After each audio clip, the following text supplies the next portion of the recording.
Mr. Carlson, where are we here? What is this? We're in our family barn in northern New England in the northeastern United States. And this is where our family's been here a long time, my whole life. I'm 56. And this is just our barn where we have dinners, keep our boats. And years ago, we put a studio in for Fox News. That's no longer operative, but we do the podcast from our dining room table. And this is just where everyone in my family, we're in a rural area, so we don't have trash pickup. So we have our dumpster outside. We have a hose to wash the cars. There's a bunk room right there for my nephews to come on hunting trips. And this is just sort of our family barn. Like everyone comes here. Where's this from? It's all inherited stuff. I didn't buy anything in here. It's all stuff that we inherited. My wife and I are the oldest in our family. So whenever someone dies, there's like, where do you put it? This is the largest building. Our family. And you do all your interviews here, right? We do them all here, yeah. We do them all here because it's comfortable. And we have dinner. I always have dinner or breakfast with the guest before because if I know the guest well, we just have breakfast. But if I don't know them well, we have dinner. Multiple nights a week we'll have dinner in here. And then the next day we do the podcast because it's hard to interview someone cold if you don't really know the person. And plus I like meeting people. And we live in a rural area and we don't have a symphony orchestra nearby or even television. So it's like, this is our entertainment. Interesting people cycle through. It's great. It's a happy life. I saw a video of you lately. I don't know in which big American city it was, but you were walking by and people were cheering on you like a pop star, like a soccer star. At the same time, there's people who sharply criticize you for your interviews, what you're doing. Like some people. What do you mean criticize me? Well, like for your interviews. You mean they're not fans? So I would say you polarize a lot. Like it's not intentional. How would you like, who are you?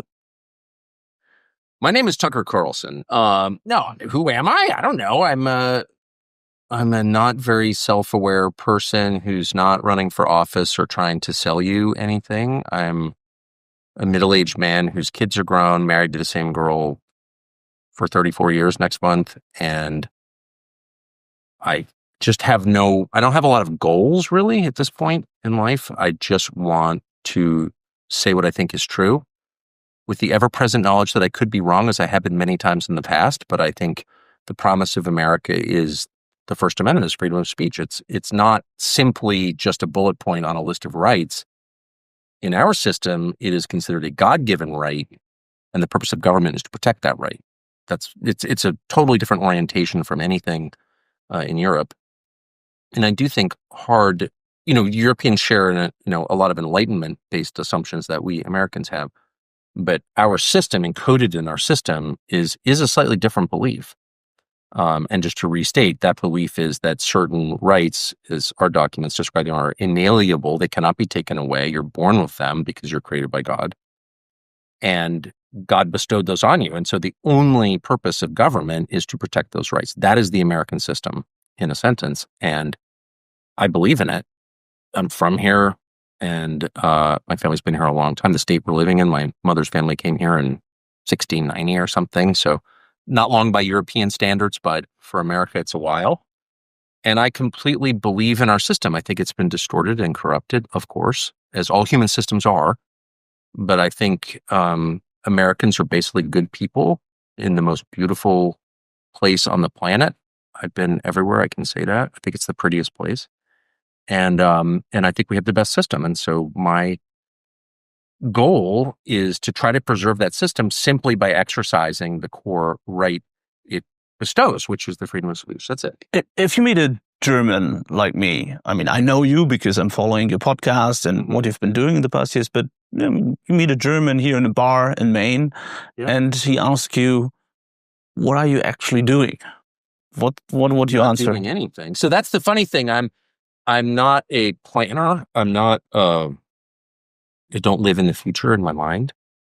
If anything, I live in the past too much. But my orientation is, complete. What I'm doing is unrelated to any specific goal. I'm not running for office.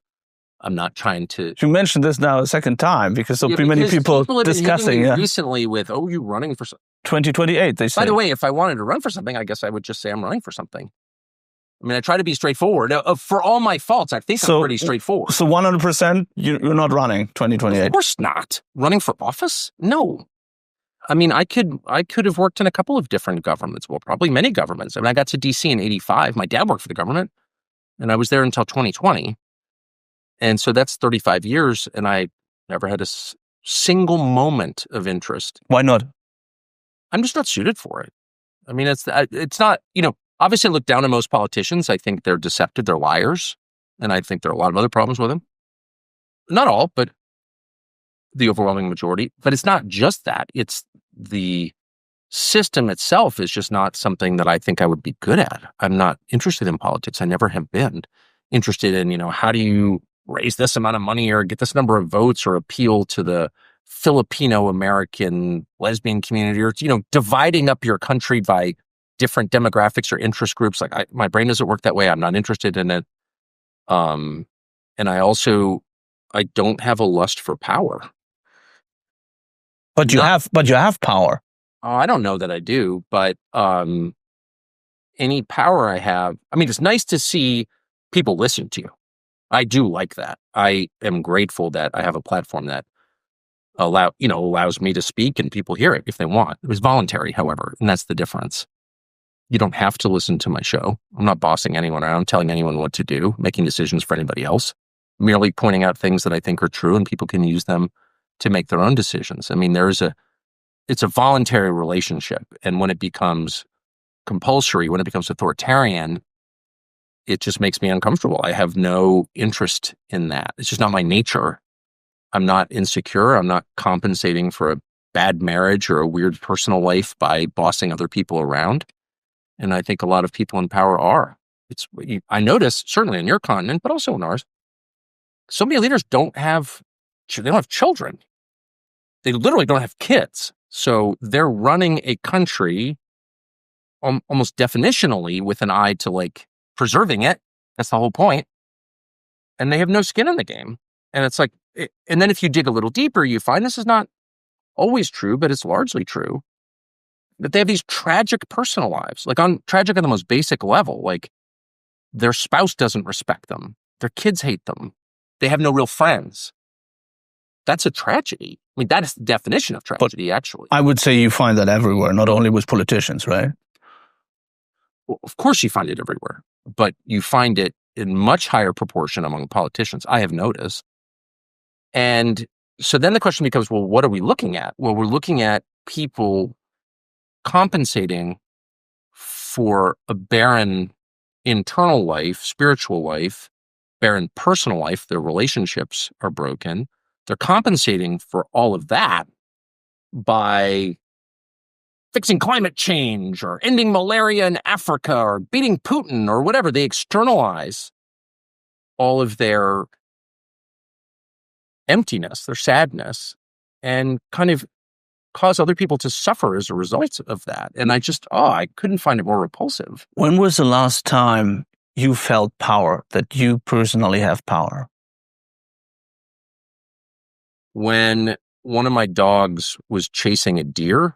I was walking through the woods with one of my dogs, and I have hunting dogs who also sleep on the bed, so they're pets, and I love them. And one of them, they have very strong noses. They can smell something hundreds of yards away. One of my dogs takes off after a deer, and I said to the dog, "Stop." And the dog put on the brakes immediately and came back to me. So I defeated the dog's instinct through training, and that dog's respect for me was obvious. And I felt happy about that. I don't boss my dogs around, but I love the fact that the dog respected me enough to obey. I have no human relationships like that. I don't talk to anyone in my family that way. I don't talk to anyone who works for me that way. You can ask them, they're standing right here. I don't like that. I don't like the master-slave relationship at all. I believe in equal. I am a product of Northern European egalitarian culture, Protestant culture, which is egalitarian. Every person is fundamentally equal. This is right from the New Testament, because every person was created by God. Now, some people do good things, others do bad things. Some are more flawed than others, but everybody has a soul. And so everybody on some most basic spiritual level is equal. Like, that is my core belief. That was a core American belief. This was a Protestant Northern European country in North America.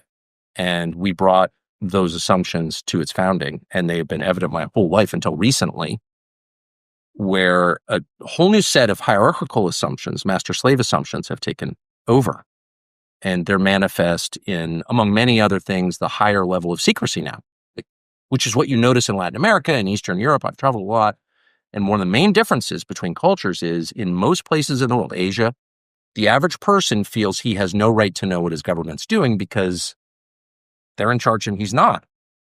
In Western Europe and in the United States for centuries, millennia, people felt, no, this is my country, it's my government, you're acting by proxy on my behalf.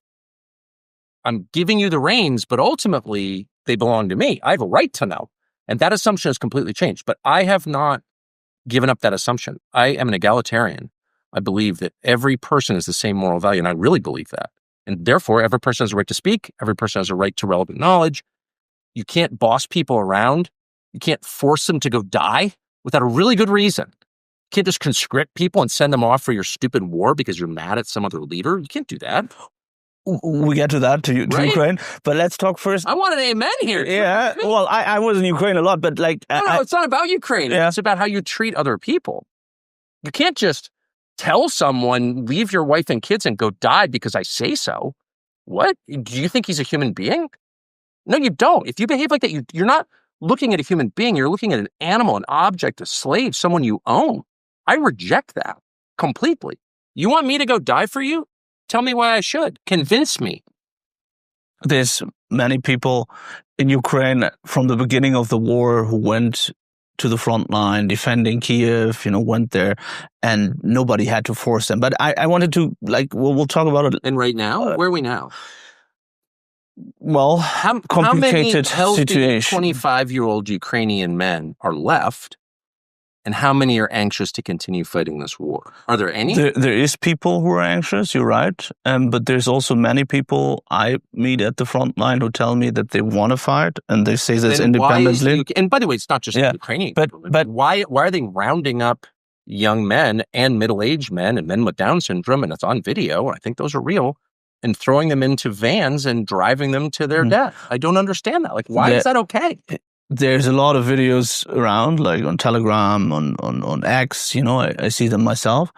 But if you talk to people in the country, it's not that nobody wants to fight and that they all, I'm sure many people do want to fight. Yeah. I'm taking your word for it. I'm just saying, what about the man who doesn't want to fight? I don't understand, where does Zelensky, who's not elected, who has stayed past his expiration date, he does not have the mandate of his people. I don't think anyone would argue that he does. And if he does, then why don't we have a referendum tomorrow on his leadership? Where does he get the power to send men to their deaths? It's not about Zelensky or Ukraine. It's a fundamental question about the relationship of the individual to the state, which is, where do you get the authority to kill me? Where does that come from? And no one asks that. And I feel like it's my job to ask that. You've been asking that. Other people have been asking that. But I wanted to hear anyone asking that in Germany. What is this? How do you have the right to hide this from me? I don't get that. Where does that right come from? It's not hidden. There were reports in Germany talking about that, Really? that people were fleeing. Pipeline. Who wrecked your economy? Every time I bring that to a German, and I am very... Well, there's many reports about it. But Mr. Many reports! Well, I mean, they're still investigating, and Really? Yeah, the German authorities, and there's the latest reports came out from the journal saying that Ukraine is behind it. So I know you have a different opinion on that. But I have one question, Mr. Carlson, because we were talking about curiosity. We'll come back to that because we will, because we were talking about power, and the last time I saw that you have power yourself now as Tucker Carlson, who has a lot of viewers, a lot of people listening to him, was when I was in Milwaukee last year. The national convention. Big German population in Milwaukee. Absolutely. And I was there. I was listening to you and others during the convention where Trump was nominated and you were on stage and people were cheering. And I was like, Wow. So what was your role there? When you're on stage, people cheer you. It's kind of part of Not to everybody. it's kind of part of the deal. It's just like reflexive. Oh, he's on stage. Yay! Good for you, stage guy. What was my role there? I campaigned for Trump.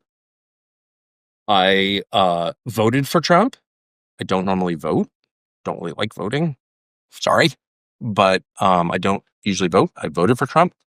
And I know Trump very well. And I've always liked Trump. And I've been frustrated with him, but I like him. And he asked me to speak at the convention, so I did.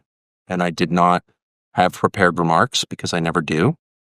And I really believe in saying a prayer and just talking, and something, what you hope, something true comes out. And so that's what I did. And I don't remember anything that I said because I never do, because I don't prepare it at all.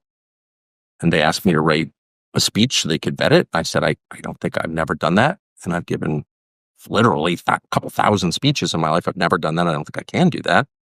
And they were very nice to me and said, okay, then just don't go too long. How important was your support to Trump during the campaign? What do you mean? Well, that you said publicly you would vote for him and that you liked his policy. At all. I mean, you mean, did people vote for Trump because of me? No, I don't think so. I don't know anyone who said I was kind of thinking about voting for Kamala Harris, and then I saw your speech in Milwaukee. It's like, I don't think I had any effect at all. It had an effect on me, which was to kind of clarify. I mean, I have been a journalist my whole life since I was 22, and I have strong opinions, but I never wanted to be aligned with a politician. You need some distance. But then you came aligned in a way. I absolutely became aligned. So how did this happen? It happened because Trump was shot. That made me emotional. I thought that his response to it was remarkable. The bravery that he displayed. I talked to him the night that he was shot, and he didn't complain at all. And he said, "Yep, I'm glad to be alive." But he just was very manly about it. But you also supported him before that. I did, but that was the moment. So he was shot on a Saturday, and that is really the moment where I was like, "Wow, I'm gonna do whatever I can for this man," because I was so impressed by his physical courage, which I think is essential. And I think medieval Europe functioned much better than modern Europe in this one specific regard. Like, the people with the most wealth and power rode at the front of the column. Like, they got killed first. You want to have a war? Okay, then you should risk your life. That just seems like it would make sense. Of course. You can't order people into war to go die unless you're willing to die yourself. And if you're not willing to die, what are you saying? It's important, but it's not so important I put my own life at risk. That's disgusting. I think that's totally wrong. If you're going to have a war, you should be out there on the front lines, risking your life, because it's that important. And if it's not that important, don't do it. So I think it's essential. It's a kind of like prerogative of power that you be willing to risk as much as you're calling on any other person to risk. Physical courage really matters. And I know we're non-gender specific and like women are just as good leaders as men. Okay. Whatever, that's a separate conversation, but that conversation has obscured the basic requirement for leadership, which is courage. And I thought Trump displayed that. Because you mentioned it, that you never wanted to be aligned to a politician because you are a journalist. So has this changed your understanding of journalism in the past 10, 15 years? I mean, I've lost faith in conventional journalism. As I noted, in my 50s. You shouldn't stay in journalism into your 50s. You'll never meet, and you shouldn't, by the way. I don't know how old you are. But only 10 more years you then. need to get out now, man.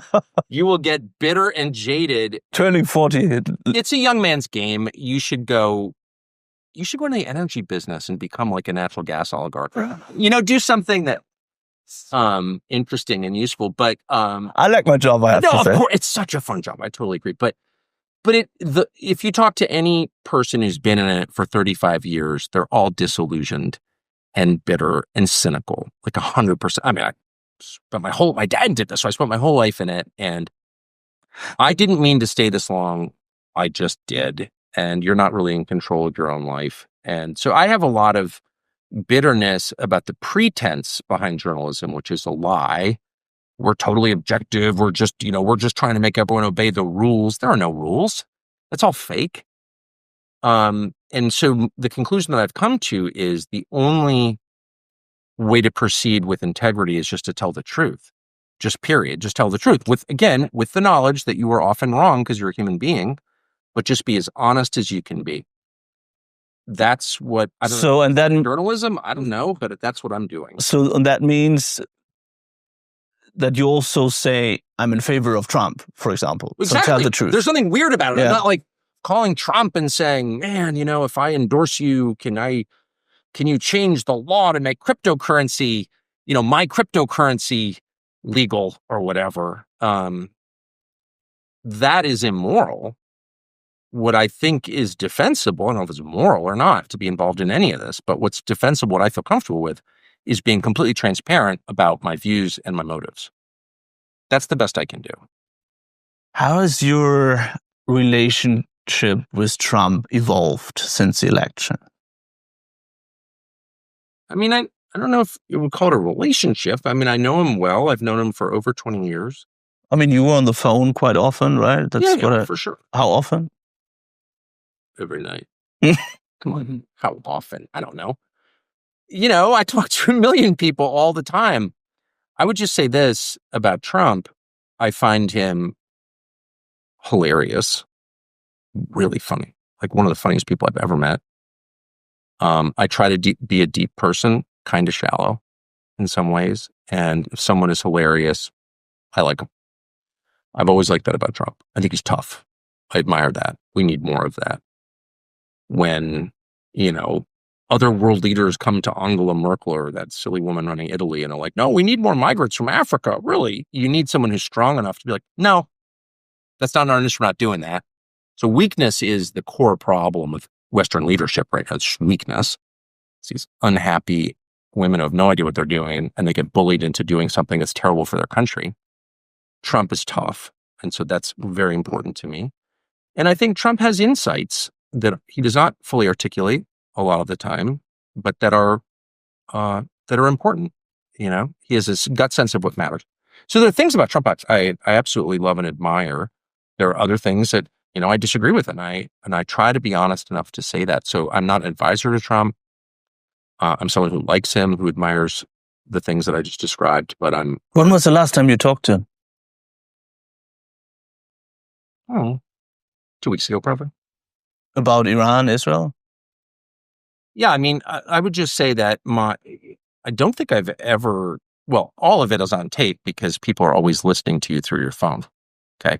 Which I know you know. I don't know if your viewers know that, but the bottom of your phone, the microphone, if it is possible, this is not true for everybody, but if you are a person like you who talks to heads of state regularly, there are individuals and governments that want to know what the conversation is about. And so they will use this to listen to your conversation. Just a fact, your phone calls are monitored if you are someone who's talking to powerful people. So my phone calls are monitored, obviously, and I know that. And so every conversation I've ever had with Trump, I'm sure exists somewhere in digital form and will probably surface. So you can check this at some point, probably after I'm dead.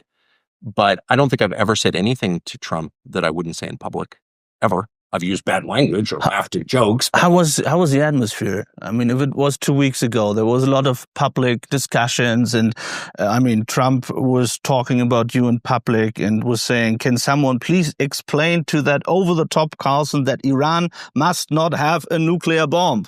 And then he added, "I have no idea what Carlson means. He should say it on TV so people can actually listen." That's pretty funny. Did that criticism hurt you, or? I actually hadn't heard that till right now, to be honest. I don't believe you. I promise. Really? No. Someone told me he called me a kooky. That's pretty funny. I'm a little kooky, so that's okay. It doesn't hurt my feelings. Yeah, I'm not surprised that he said that. He disagreed. I mean, my view was and remains, but by the way, there have been no immediate consequences of our strike on Iran. And I'm grateful. There's been no Shiite terror attack in the United States. Our bases in all those Gulf countries have not been attacked except once in a kind of performative way. So my worries, my fears have not come true. And if that continues to be the case, I will be thrilled to be wrong. I have no pride in that at all. I just want the best for my country and for my children. So if my fears turn out to be just neuroses, great. I have no need to post facto justify that and be like, well, actually, no. If Trump was right and I was wrong, amen. Do you think that Trump changed his opinion? Because, I mean, you talked to him in the past years about Iran, Israel, Ukraine, and now he sees it in a different perspective. Or is it the people around him? I mean, look, I am looking at this from I'm not having to make any decisions, okay? That's not my job. There are no consequences. You know what I mean? I'm not in charge of anybody other than our staff, my family. I don't have, 5 million federal workers who work for me, whatever. And I'm not running the United States. So Trump is looking at this from a very different perspective from any other human being on the planet. And I don't have that perspective. So it's easy for me to have opinions. He has to make decisions. That's the point. I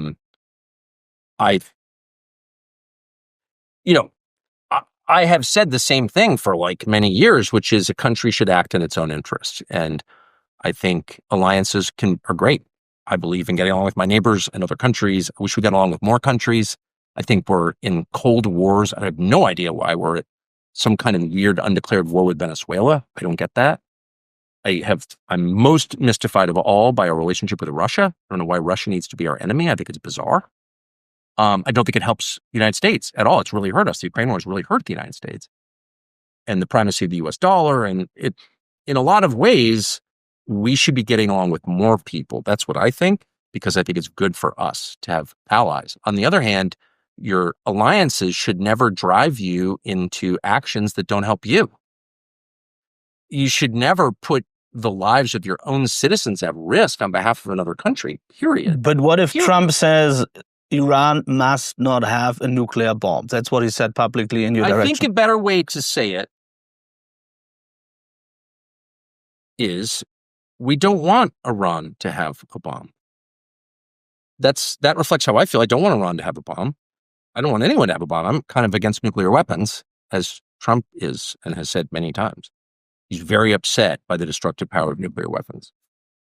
But we won't allow something to happen suggests power that no man has. No president of any country has the power. No human being has the power to control the future. The future is a series of hopes and unknowns over which we have very limited control. And it's important to say that out loud. I am not God.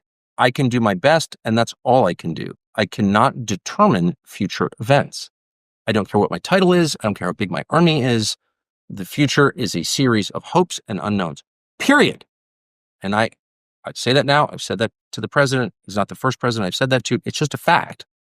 And the way that leaders get into trouble is by imagining that their desires are the same as commands. I want you to do this is a valid thing to say. I will do everything in my power to make you do this. Fine. I am going to control what you do is impossible. So the bottom line is we don't have the power to determine. I wish we did. We don't. No country does. We do not have the power to determine whether or not Iran has the bomb. That's beyond our power. That's not a pro-Iranian statement. It's not an anti-Israel or anti-American. It's just a fact. Well, you have the power to attack militarily. Well, exactly. That's the power you have. You have the power to attack. To take out the nuclear sites you hope. And if that's the course you're choosing, then it becomes a very specific conversation about your military capabilities. What would it take to take those out? What would it take for them to rebuild them? What would it take for them to buy a nuclear weapon from, say, Pakistan or North Korea? I mean, there are all kinds of ways to get nuclear weapons. All I'm saying is any wise course of action begins with a sober and honest assessment of your own power. What am I capable of doing? How much power do I actually have? And when you lie to yourself about how much power you actually have, you get into very serious trouble. That's called hubris, and it's the downfall of every empire. It's the destruction of every great man. It's why you sleep with your assistant. You're like, I deserve this. No one will find out. Trump said... right? Are you tracking with me here? Yeah.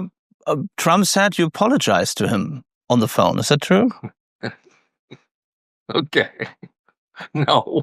No, it's not true. I will say this. I mean, great. I don't care. I really like Trump. I campaigned for Trump. Just to say it again, I agree with Trump. I have agreed with Trump on the issues. I'd be happy. I'm the first to apologize because I am the most mindful of my limits and my own absurdities and the nonsense that I have spouted over the years. Like, I don't think I'm God. And so I'm happy to apologize. And you can ask anyone who knows me. I'm an apologizer. So you're apologizing now publicly. Do I understand what I right? would apologize for. I didn't attack Trump then. I disagreed with him. And I said how I wasn't, I didn't say, I don't think anything that would warrant an apology. But that he talks publicly about you to other journalists and it goes around the world. I mean, this shows your power, no? Power! Maybe I should stop Iran from having the bomb since I have so much power. I'll just will it into creation. No, I don't think I have any power at all. I mean, Well, why would the president talk about you if you have no power? So, I mean... Well, I don't even know power... Power in terms of that it hurts him if you talk publicly that you criticize him. I'm not attacking him, but I would say... Well, you have a different opinion on Iran, Israel. Opinion. Yeah. I mean, I'll tell you what does have power and has nothing to do with me, the truth. The truth has power. And the truth, you know what the truth is because you can see it in the reaction of people when you say it. And I don't always know what the truth is, but I can see in people's reactions, if you say something that's true, it hits differently. For good or bad.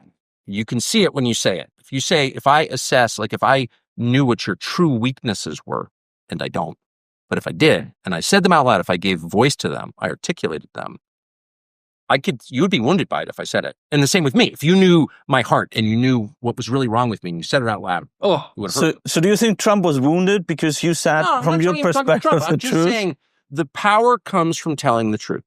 And you can tell who's telling the truth because those people aren't afraid.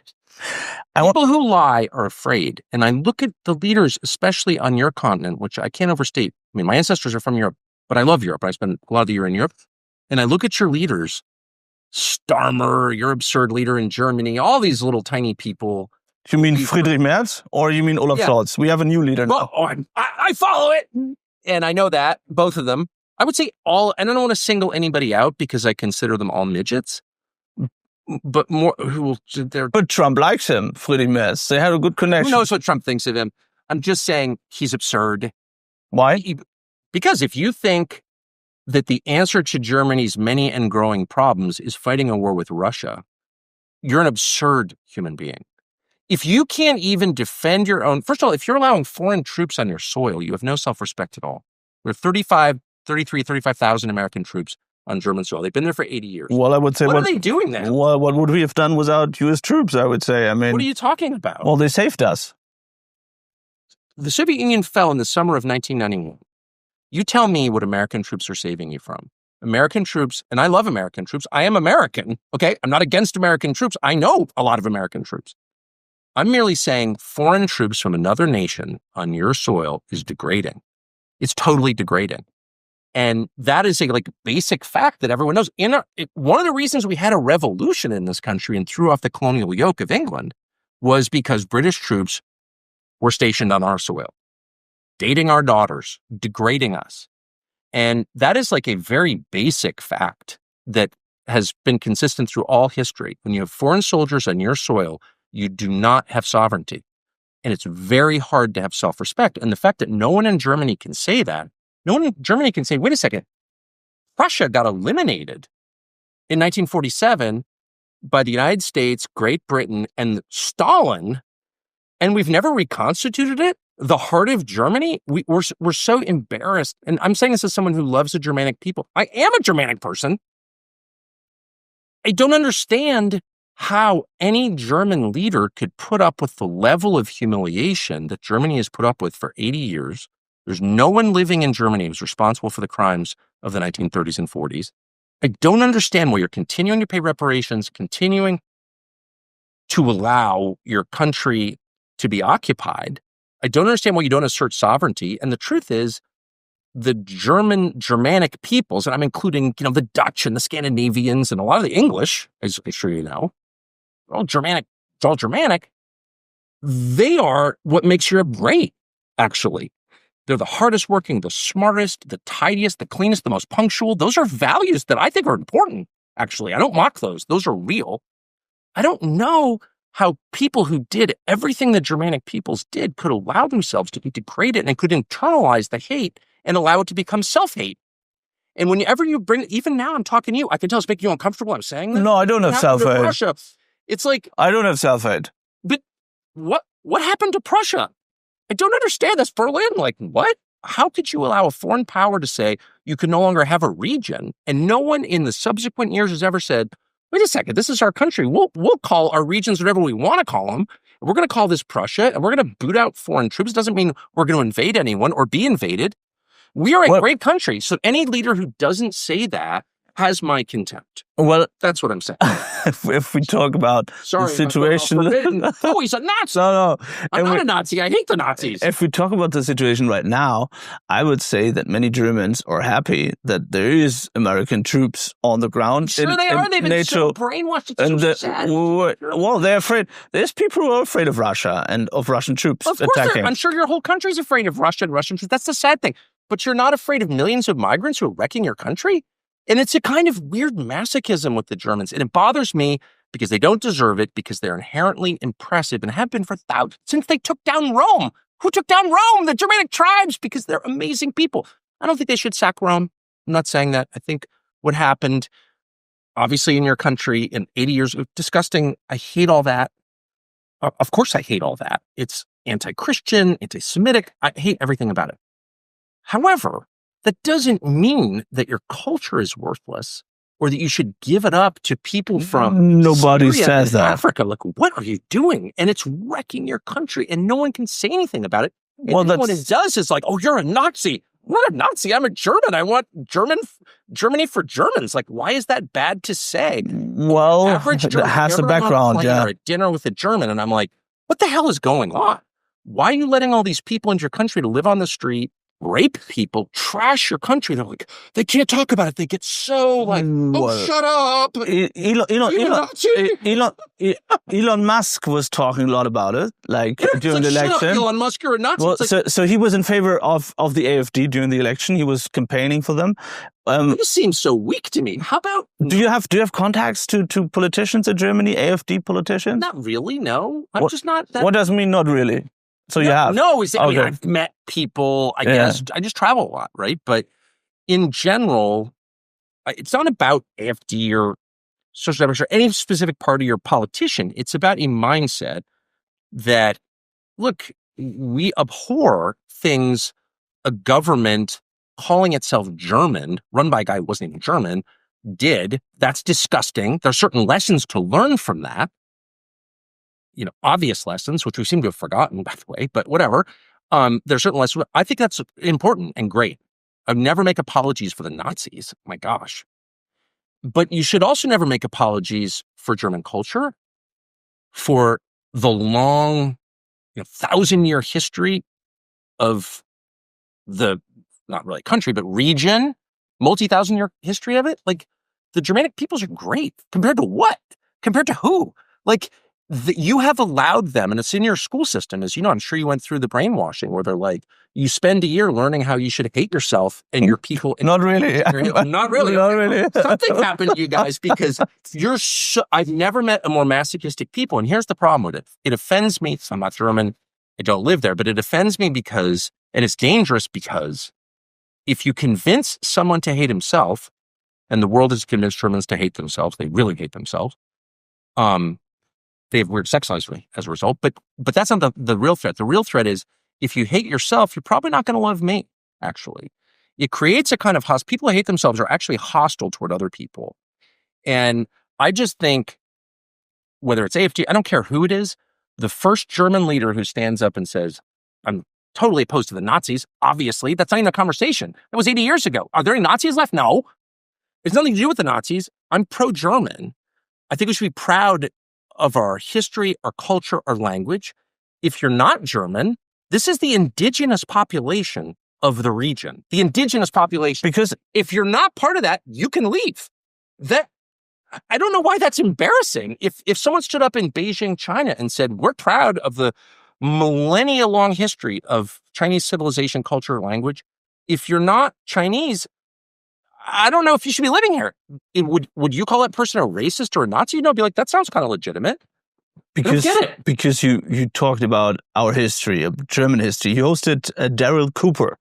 Daryl Cooper! He's so dangerous! Highly, I would say, controversial historian. He's not highly controversial. He's one of the most popular historians on the entire internet. Well, he claimed that the Nazis never intended to kill 6 million Jews. He said certainly didn't claim that. Well, he said. Well, I did. He's feeding shit propaganda on the internet. I was listening to it. He said it was just an accident, and he said did not say that. I was sitting right there. Let me quote that the Nazis simply didn't know how to care for that many people. He did not say the Holocaust was an accident. He did not say that. He was speaking very specifically. And he may be wrong, by the way. I don't know. And I'm not endorsing it. I'm just saying the point that he was making was a discrete, specific point about the treatment of prisoners in Poland and Russia, the East, during the war. He said, and I don't know if it's true or not, but it certainly wasn't denying the Holocaust or coming out in favor of Hitler. He was saying that the Germans rounded up all these people and let them die. And you could argue whether that's a greater crime or lesser crime or whatever, but that is not denying the Holocaust and is not pro-Nazi. And a small let me finish. A small number of propagandists on the internet decided to paint him as a Nazi. Now, why did they do that? Because there are all kinds of lessons that we drew from World War II that are false. And why does that matter? It matters because the Western order, the post-war order, is based on those assumptions. And one of the key assumptions, and it's destroyed your country, and I hope you reverse it, is that it is a threat to the world when a homogenous European white Christian country exists. That's just not true, okay? And it's on the basis of that assumption. But if he says your country and Western Europe has been destroyed by mass migration. But that's a different topic. But if he says that Nazis simply didn't know how to take care for that many people, I mean, he wasn't talking about the Holocaust, dude. So that's just a fact. And you can ask him, and he's been asked a million times. And his answer is really, really clear. I'm not denying that the Germans rounded up and murdered Jews. What? I'm not. Well, it's about the plan. So he said it was more like the Wannsee conference. No, I'm not reading. I was listening to it. Yeah. By the way, yeah. I could also say, I'm not responsible for Daryl Cooper's views. Yeah, absolutely. No, I just interviewed the president of Iran. I'm not a Shiite. You know what I mean? And you can ask Daryl Cooper, who'd be happy to take your call, I'm sure. What I'm interested in is the current state of Europe. And as a lifelong traveler to Europe, who has family in Europe, whose ancestors are from Europe, who believes in European Christian culture and has watched it be destroyed over the last 120 years since 1914, I'm wondering, like, how the hell did this happen and how do we fix it? Because I really care about it, okay? And I think that one of the factors, not the only factor, but one of the factors in the destruction of Europe was this lesson that our leaders internalized, and you were clearly taught it at school, that a homogenous country in Western Europe is a threat to world peace. That is an actual assumption that I think everyone in Europe has just sort of imbibed. And I think it is factually false and incredibly destructive. And it's the reason that Europe is increasingly non-European. And I find it so wild that you're not allowed to say that it's considered somehow Nazi or racist to say, like, what percentage of Germany will be German? And the answer in 100 years, and the answer is probably less than half. Is that okay with you? This is the indigenous population of the country. Then the question is like, well, I mean, we're all Germans. This is crazy. There's no other part of the world that is held to this absurd fantasy standard where, you know, it doesn't matter if the majority of the country is actually from that country, whose ancestors built the country, created the language, the culture, the music, the art. It's just like, shut up, Nazi. And where does that come from? That's where we are right now. Everyone is totally afraid. I am just so proudly anti-Nazi that I don't feel guilty saying it. It's just true. And why can't we say it? We can't say it because of that lesson that we learned. And it's a false lesson. So like, there are lots of false lessons that we learned from history. It's not the only one, but it's important to tell the truth, don't you think? Or no one in the media thinks it's important to tell the truth. The second you say something is true, they're like, shut up. Look, he was denying the Holocaust. Okay. No, he wasn't. I want to talk about Putin, about Ukraine, Putin, Russia. You interviewed Putin. How was it? It was interesting. It was really interesting. I mean, I've never been particularly interested in Russia. I was interested in the Soviet period, read a lot about it, studied in college, but post-Soviet Russia, I'm an expert and I had no plans to do it. And it was really the Ukraine war. It was my frustration at the total blockade against all information from Russia. I just felt like it was important for Americans to hear from the guy they were fighting. In fact, most Americans didn't even know we were waging a war against Russia. They're like, oh no, we're supporting Ukraine. No, we're fighting a war against Russia. Now, maybe we should be, maybe we shouldn't be, but we should at least know what we're doing. So that's why I went. I was infuriated for the first part of the interview because I thought he was manhandling me. He was talking like 45 minutes, right? Just blew me back. Did you try to get into it, or like? I tried for like one pushback, and then I was like, I can't win this. We're speaking through an interpreter, and it'll just get garbled, and I'll say half a sentence, and they'll say half a sentence, and I was just like, I'm just going to let him go. Was a historical lecture at the beginning, right? The historical lecture that I was not qualified to assess at all. I don't know the history of the Rus. I was pretty ignorant, actually, about Russian Ukrainian history. I know a lot post-October 1917, but from October 1917 till August of 91, I have a pretty good handle on it. But before that, I really don't. So I was highly annoyed. I thought, here I show up with Putin, and he's just treating me like a bitch. He's just like rolling right over me. And then I thought to myself, there's nothing I can do about it. And this was going through my head at the time, and just let him talk. It'll be interesting, actually, to get this on tape. I don't fully understand the importance of it, but I'm doing this not for myself or to prove that I'm virtuous. And all these reporters I've done this myself when I was a kid. You go into these interviews with some bad person and you're like, really the point of the interview is be like, I'm a good person. Why aren't you a good person? It's like, I don't care if people think I'm a good person. I care if my wife and children and my friends think I'm a good person. But do you think you were critical enough with him, or that's exactly the kind of low IQ question headspace I was talking about, that I once occupied, and hopefully it'll grow out of, where you feel like the point of the interview is to show like, he's bad, I'm good. And it's like, do you really need for a Western audience to make the case that Putin is bad? I really want to be the first American journalist to make the revolutionary statement that Putin is bad. Well, Putin's bad. You're bad. I wouldn't say it's about how bad he is. He's bad. But I mean, about what he did in Ukraine. So what would be the point of that? To show that? Well, I would have been interested to see his reaction. Like if he believes, I asked him, boy, you can go back and look at it. It's like 27 hours long or something. I watched it all. So I thought it was interesting. I've interviewed a lot of heads of state, and just interviewed one the other day from this building, and there's really a limit to what you can get, is the truth. And so I think, and I've thought about this, I've done this for many years, so I've thought about it a lot, and I think the best you're going to get really is the person feeling more comfortable in talking. I think what you want is, I think people become less guarded the more they talk. That has been my experience, just talking to people my whole life. And if you can calm them down a little bit and just let them go. But Putin is a bit different, no? I mean, he was an intelligence officer. He knows how to control emotions. They're all that's what, I'm not defending Putin, who I think has done a great job for Russia. Much better job than any German leader, that's for sure. Your country is going down, Russia's going up. You should be mad at your own leaders. You're mad at Putin instead. Well, but makes me laugh. Putin is a war criminal instead. He's a war criminal, right? Angela Merkel wrecked your country through mass migration, but she's not a criminal? Well, how does that work? She literally wrecked your country.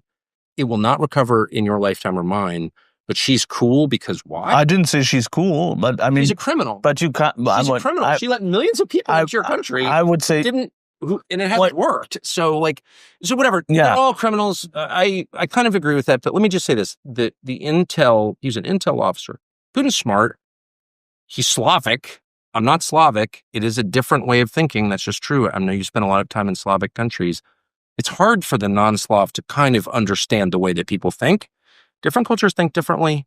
I don't know if we're allowed to admit this or not. Even in Finland, they think differently.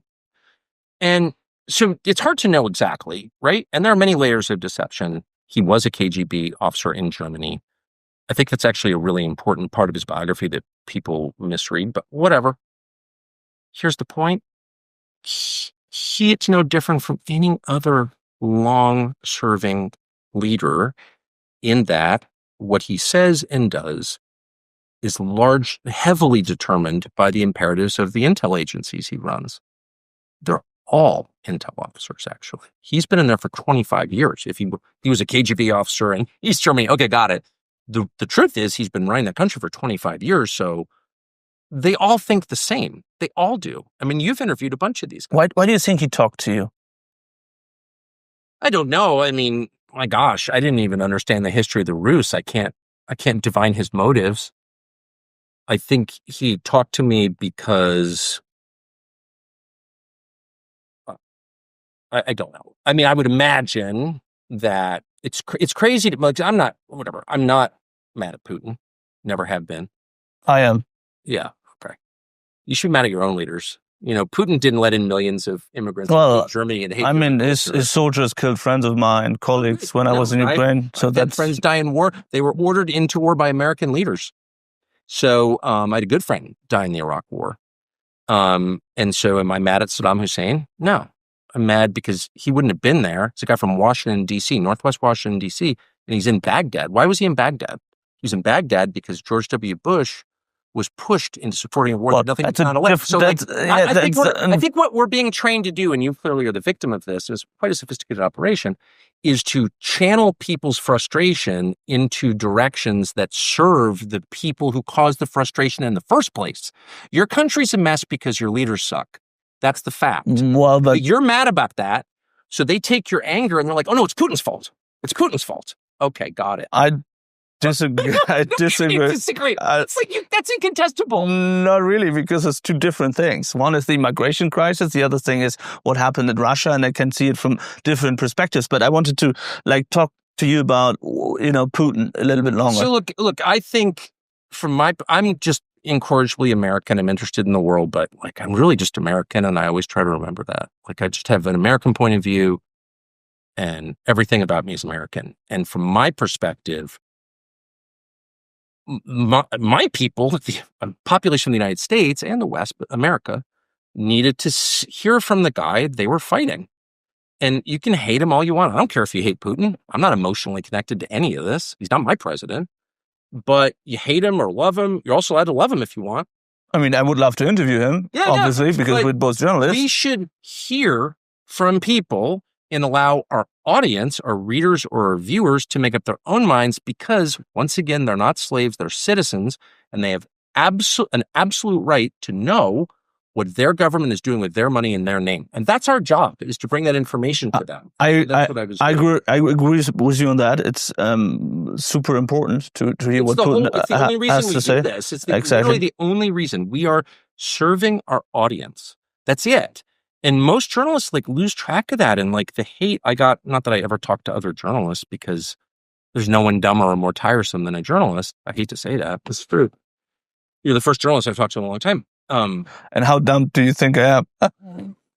I'm just upset about what's happened to Germany. It really matters. It really matters. You can't allow your allies to destroy your main source of cheap energy and then pretend they didn't do it just because you were taught in school to hate yourself because of the Second World War. Okay, but repeat after me. Yeah. You cannot allow your allies to destroy your main source of energy, your economy, and move BASF off out of your country. Because this is so bonkers what you're allowing NATO to do. Just to understand. Why are you allowing this? Just to understand.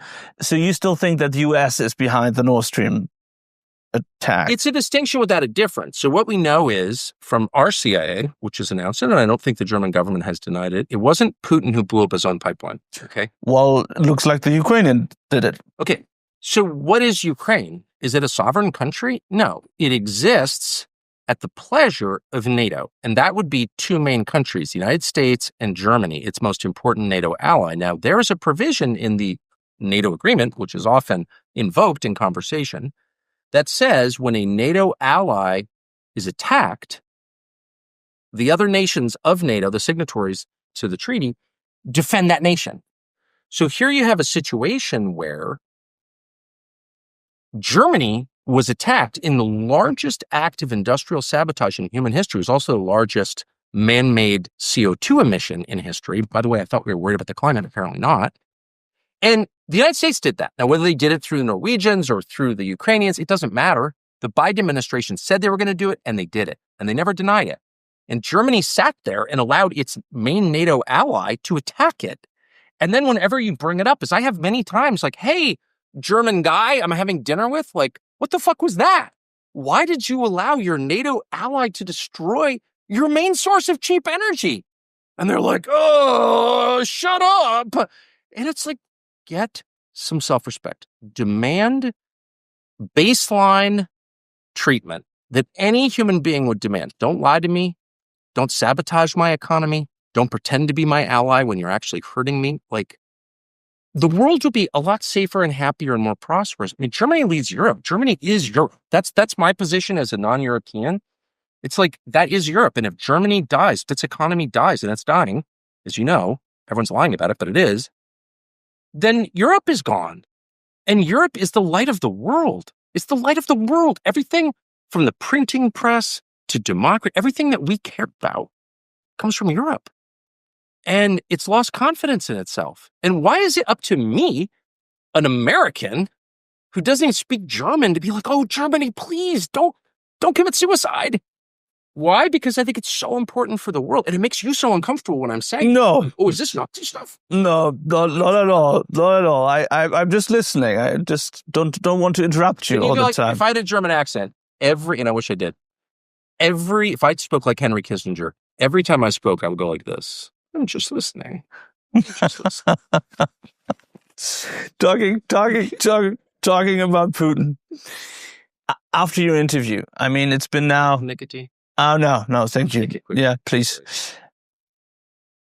So it's been 1.5 years now since your interview with Putin, and now we see a shift of Donald Trump. Is it a shift? I mean, the 50 days he gives Putin to react on a ceasefire and saying, if that's not happening, we put on tariffs on countries doing business with Russia. What's your opinion on that?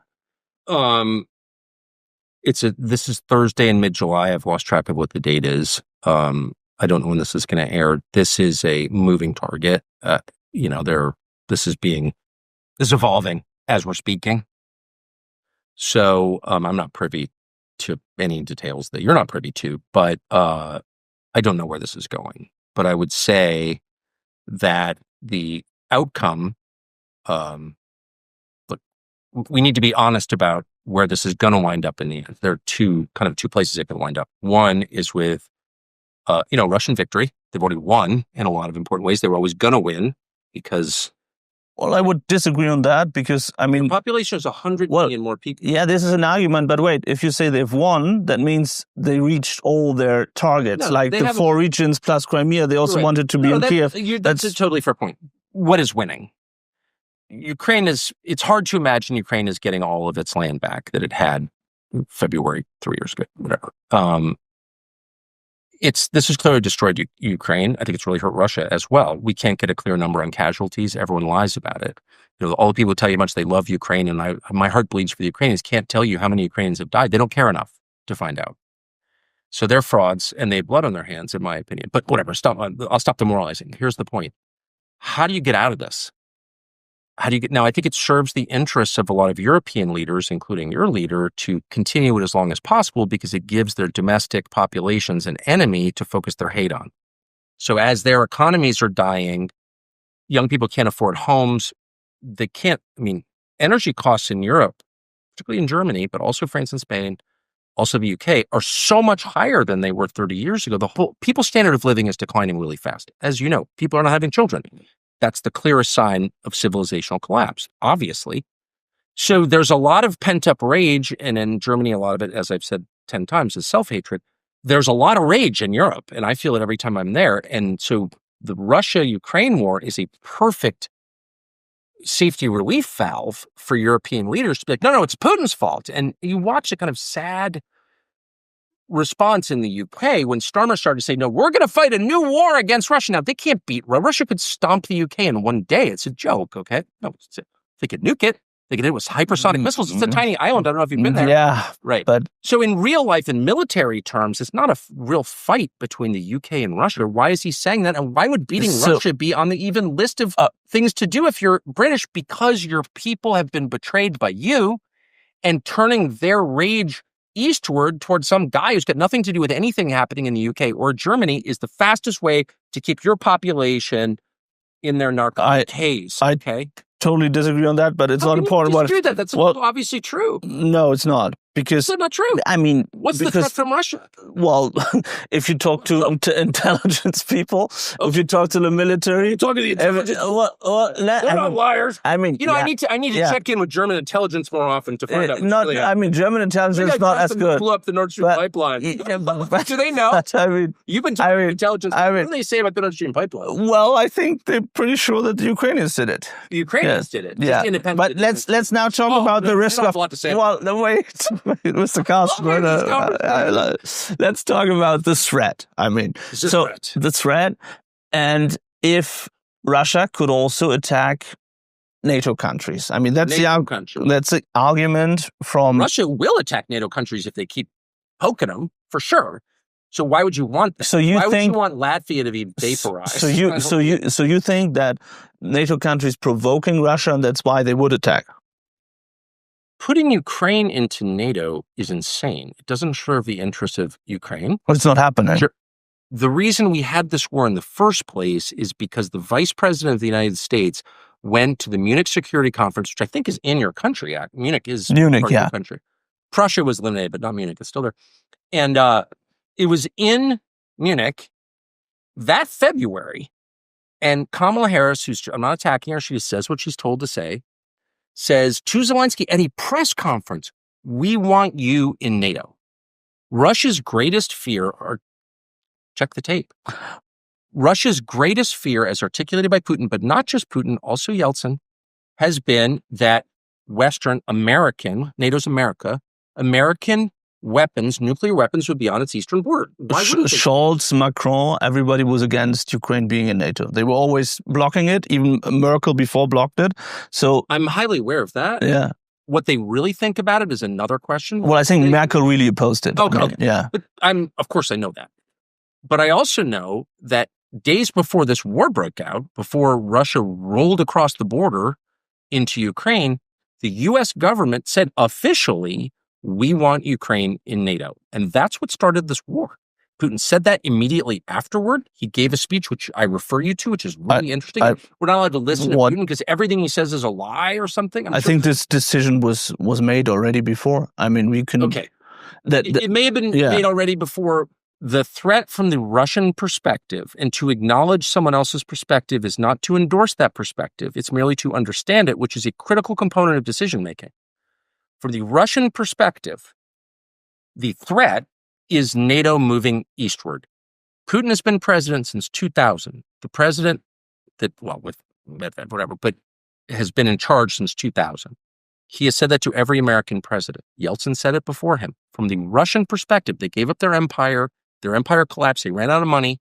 They moved. A lot of things happened, which I'm sure you're aware of. But what never changed was the Russian insistence that you not put nuclear weapons on a border. And I think every country but Germany, which has American troops on its border, should get them out immediately. Every normal country is like, that's not acceptable. How could you allow your rival to put nuclear weapons on your border? We would not accept that in the United States. If China put nuclear weapons in Tijuana, Mexico, that would be a crisis for us.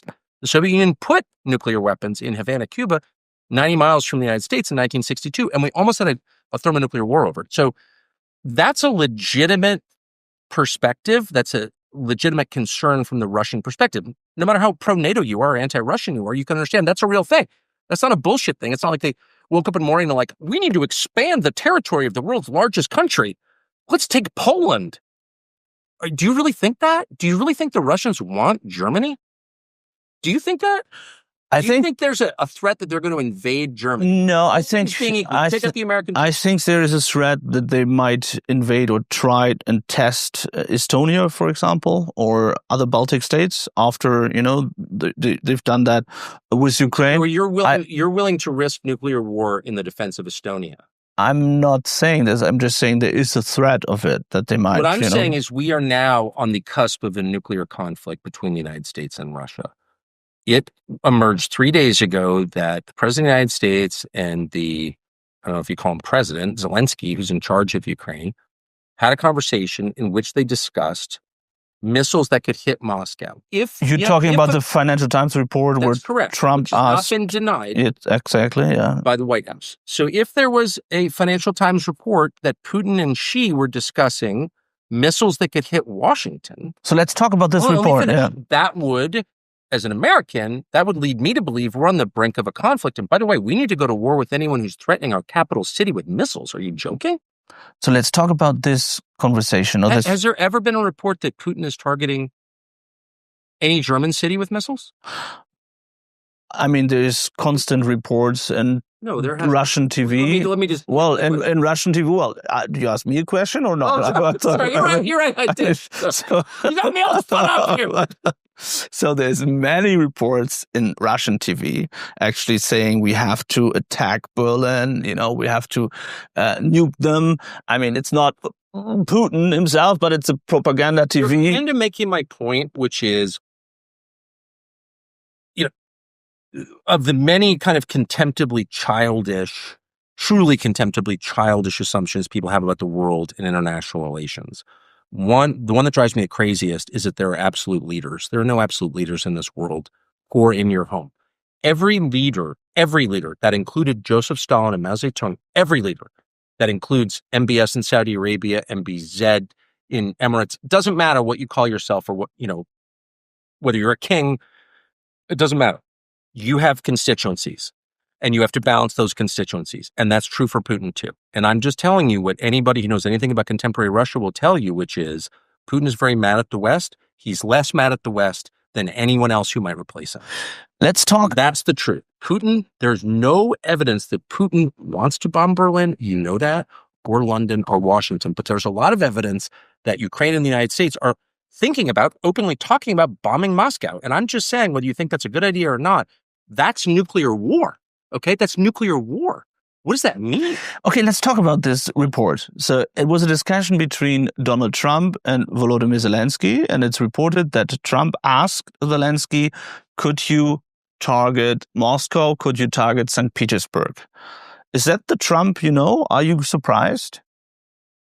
I wasn't. If that conversation is real, I'm shocked by the recklessness of it. I'm shocked by the recklessness of it. I have 4 children. I have a vested interest in this country and in this world. And anyone who takes the threat of nuclear war lightly is my enemy. And that would include most world leaders. How do you consider them enemies for that? This implicates me and you and every person in this room. And we sit back and you think I'm some sort of like hippie peacenik or something, or some left-wing green or something. No, I'm but, not. But if I'm an American right-winger, but I've got children. And if you're risking the future of the world and their lives But what's against you, Mr. Carlson? What's interesting here is, from my perspective, is that Trump was more or less always on your side in the past months. He was criticizing Zelensky. He was, talking to Putin. He said very friendly words about Putin. So he was never really pressuring. So, and this has changed in the past week. So why is that? I mean, couldn't it be that you were? I don't accept the premise of the question because I don't know that it's true. Why? And I would say, well, you're showing up at my house on a day when we are literally right in the middle of this. And I don't understand exactly what's going on. I don't know how much of it is true. I will just say this. In our government, as in every government, I was trying to explain this about Putin or any world leader, there are constituencies that are fighting all the time to gain primacy, to gain control. And in Washington, the biggest battle in Washington, this has been going on for over 20 years since 9/11, has been between the realists and the neocons, or whatever you want to call them, people who believe in preserving the American empire through force, who think you can bring democracy and a better life through killing people, and those who doubt them. But let's talk about And facts, that Mr. Carlson. conversation's ongoing, so I don't know what the hell is going on. But wait, there's one fact. Trump said you have 50 days. He said it to Putin. Otherwise, there will be sanctions. There's also a fact that he said, okay. Sanctions? Well, yeah. So for the first time, we're going to levy some sanctions on Russia. Well, I'm just saying that what Trump said. Well, he said that for every country doing business with Russia, there will be 100% tariffs. So that means if Russia, because Russia's, of course, economy is not it actually is quite a robust manufacturing economy, but it's still it's an oil and gas economy to some large extent, mineral economy. If the Indians and the Chinese, the two biggest buyers of oil, period, but certainly from Russia, if we catch them buying Russian oil, we will sanction them for that. That is that's my understanding of the threat. I have no idea if that will happen. I mean, we're in a period where there are a lot of abrupt changes. I think if the United States government were to attempt to do something like that, we would merely reveal, as we have consistently for the last 25 years, the limits of our power. And that, to me, is a big part of the tragedy since 9/11, particularly the Iraq War, but also what we've done all around the world since then, is that the second things become kinetic, the second you actually use force rather than just threaten force, and I would include sanctions as an expression of force. Sanctions are an act of violence, of course, against the civilian population mostly, but whatever. You reveal how powerless you really are. You think, in other words, when you're, if you say to your kids, if you do that, I will spank you, your child lives in fear of being spanked, and that will, one hopes, keep him on the straight and narrow, keep him from doing a bad thing. But when you actually spank a child, or if you ever spanked as a child, I don't know if spanking is allowed in Germany, except sexually, but in a parental context, when you spank a child, the child feels the pain and then realizes, I'll survive this. It's not as bad as you thought it was. And that was one of the stories that I hoped to tell when I was in Russia. We levied sanctions against Russia that have no precedent. We just stole people's stuff. People had nothing to do with the Russian government. The oligarchs who had nothing to do with the invasion of Ukraine, some of whom opposed the invasion of Ukraine publicly. And we just stole their stuff, billions of dollars worth of real estate and boats and airplanes. We stole it and called it sanctions. Well, talk about the end of the rule of law. But hold on, let me finish. And what was the net effect? Did Russia fall into dire poverty? No. But they're fine. So we look weak. But it looks like that your president is highly frustrated by Putin. That's what he's saying. He's saying publicly that he's on the phone with him, and then he comes back to his wife, to Melania, and he says, look, I had a really good phone call with Putin. And then she says, oh, really? He just bombed again another city in Ukraine. Yeah, well, there's a war going on. Yeah, that's what happens in wars. Cities get bombed. That's why I'm against wars. But negotiations are really frustrating. They're frustrating with your wife. They're frustrating with Vladimir Putin. It's frustrating because you don't get everything you want. But he changed his... a while. People get frustrated. They make threats. Do they make good on those threats? I don't know. Not always. I don't make good on all my threats. Try not to make too many threats. But when I do, I don't always make good on them. And that may be the case here. But I think it's important to recognize that diplomacy is really difficult. That's why it's so rare. But when the option is nuclear war, it's worth doing. What are the options from your perspective right now? The United States is running out of options in Russia. Because the truth is, the Russian economy is not what we thought it was. And we were assured by some of the dumbest people on the planet who currently serve in the United States Senate that Russia was merely, and I'm quoting now, a gas station with nuclear weapons. They somehow kind of never built St. Petersburg, and Tolstoy and Dostoevsky didn't exist. And they were just this kind of desert nation with a lot of gas and weapons. I mean, it was absurd. So we underestimated and frankly just didn't really understand the nature of the Russian economy, Russian civilization. And I'm not endorsing that economy or civilization. I'm just saying we didn't understand what it was. And so we levied these sanctions on it. We cut them off, kick them out of SWIFT.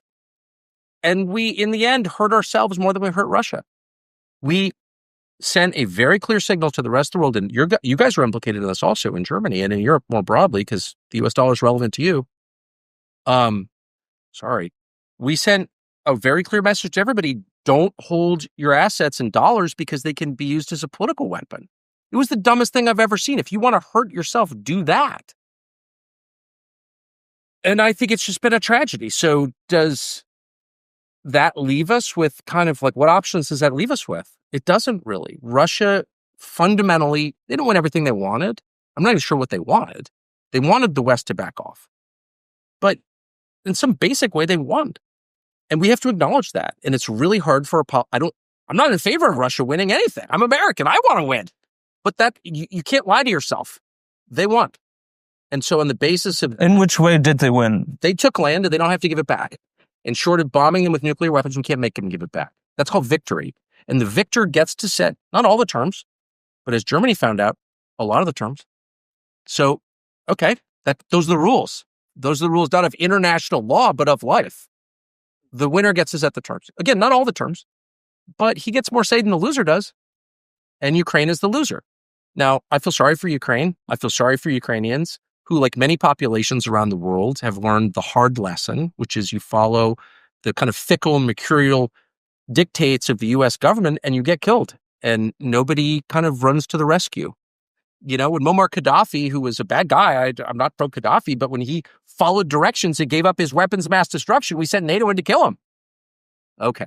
So anyway, I feel sorry for the Ukrainians, but the truth is Zelensky, who I think is a legitimately bad person, but even if I loved him, doesn't matter. He doesn't get to set the terms because he didn't win.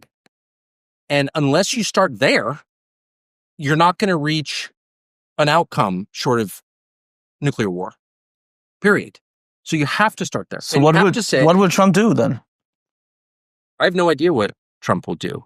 I hope that he listens to his own instincts. I hope that this is what I really hope, and for your leaders too in Europe. Let's start with what could happen. Let's assess the risk first. This is how I spend my money. It's how I invest my money. It's how I try to live my life. Start with the downside. What if things went totally wrong? What would it look like? And in this case, the Earth's population would be killed.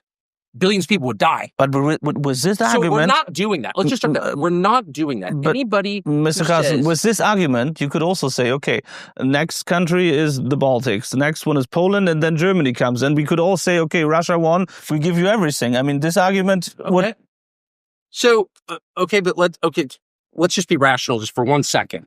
I know Putin's bad and Zelensky's good. No, but I mean, that aside. Just to explain. So if it's a threat that, for example, Putin would say we nuke you, would mean, okay, we give you all the land, then it means that it's not only Ukraine, it would be all the countries. This argument is very frustrating, and I agree. Let me just agree with you for the first time in this conversation by saying that it's extremely frustrating to have to acknowledge that the people with the biggest weapons have more power than those without big weapons. Russia has more weapons than Latvia. Therefore, in real life... But Latvia is in NATO. Right. NATO. Right. I get it. But I'm just saying, I don't want Russia to invade any country, including Ukraine. I was against that. I didn't think it would happen, by the way. I was completely wrong. I went on television. I was like, oh, Putin will never do that. Well, then he did it like 2 days later. It made me look like an idiot, which I was.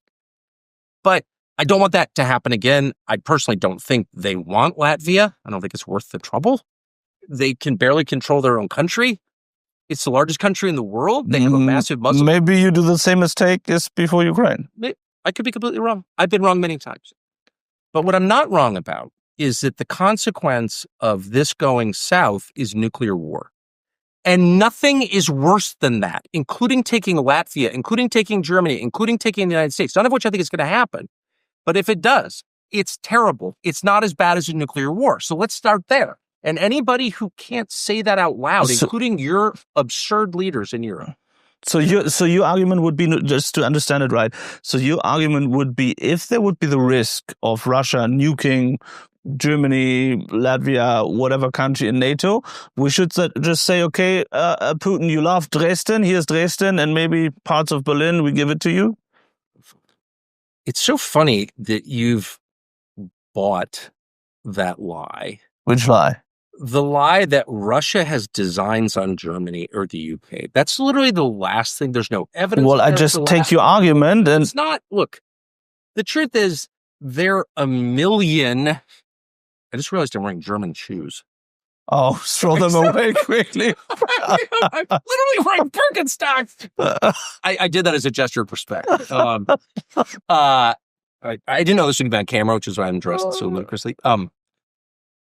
There are a lot of steps between here and there. All I'm saying is Russia won this particular war. You don't want the war to metastasize. You want to get out if you're a pro-Ukraine, which I'm not against Ukraine, personally. You want to get out with minimal losses in Ukraine, both to population and of territory. And so let's work on the deal now. Let's work on the deal. How do we get out with as little damage, disruption to everybody, Germany, Ukraine, United States, Russia too? How do we get out with as little damage as possible? That's called a negotiation. What you don't want to do is torque up the rhetoric and the fear, dealing with paranoid Eastern Europeans, and they're all paranoid, I say this with love. Putin doesn't want to negotiate. I was in Istanbul when he was sending some, I don't know, whatever minister. Well, it looked like... Man, you guys will believe anything. Well, Germany. I was there. Why was he dealing with Steve Witkoff the other day? Well, I mean, I was there. And what does Putin want? He just wants to take over all of Europe. He's Hitler. Let's stay with the negotiations. Blew up the Nord Stream pipeline. Let's stay with the negotiations. So I was in Istanbul when there was a negotiations happening. So and Ukraine sent a lot of at least ministers and defense minister, and Putin sent people they were even laughing about in Russia and were saying, look, I mean, this doesn't look like serious negotiations. Okay. I don't know if they were serious or not. There's a dance that accompanies all negotiations. There was, I think, by all accounts, every account, a potential early settlement 6 months into this war, as you know, that was stopped by the Biden administration using its cutout Boris Johnson, the former prime minister of the UK, in a contemptible, dishonest manner. And more than 1 million people died as a result of that. Russia was, I think, never met anyone who disagrees with this, willing to negotiate a settlement. Maybe a settlement Ukraine wouldn't want or NATO wouldn't want. You mean in March 2022? That's exactly what we're talking about.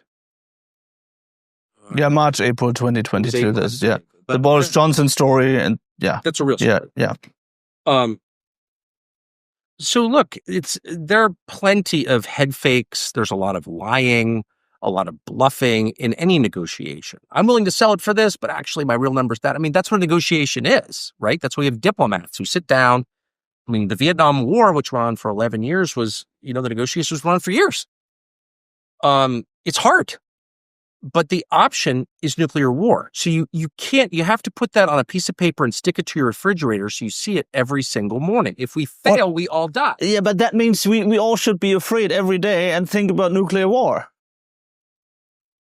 Well, I don't know if we should be afraid every day. We should be aware of it every day. But we could also be aware that the U.S. and other... What you're doing, and you're repeating the company line, and everyone in Germany says the same thing. And again, it keeps them from fomenting a rebellion against their own leaders, who are the ones who have actually betrayed them. Oh, come on. But your leaders have screwed you. And mine have screwed me too. So, but whatever. You're not alone. The threat of nuclear war is the greatest threat, period. I mean, there may be other things I don't know about, but that right now is the largest demonstrated threat that we face. So we want to always, as much as we want to prevent countries or disincentivize countries from invading their smaller neighbors, I agree with you 100% there. We don't want that. I don't want Russia to roll into Latvia. I don't know what they would do with it, but I don't want that. But we have to remember that it's not as simple. It will never be as simple as just defending this one principle to the exclusion of all other principles or consequences. That's just not how life is. And if you fuck around too much, you could die. So don't. That's the point. I want to understand again. Yeah, sorry.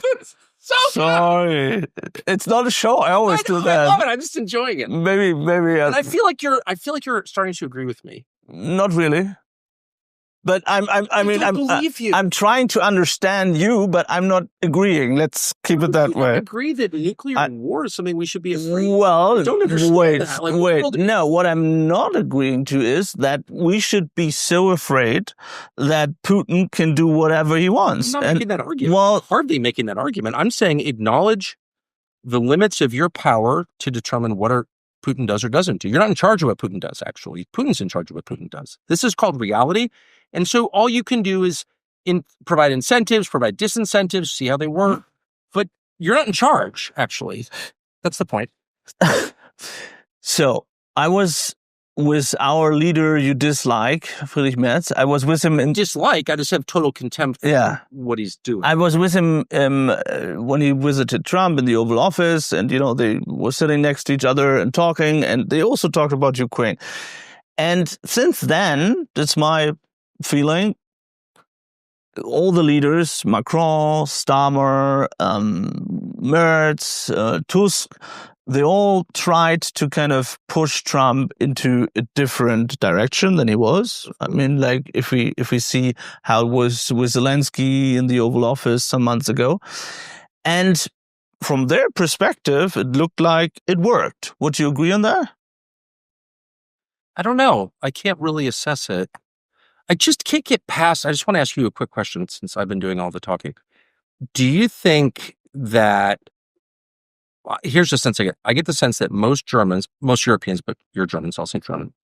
Most Germans are angrier at Putin than they are at their own leaders. Yes. Well, it depends. I mean, you have some parts you could see, for example, letting in all the migrants has made Germany better?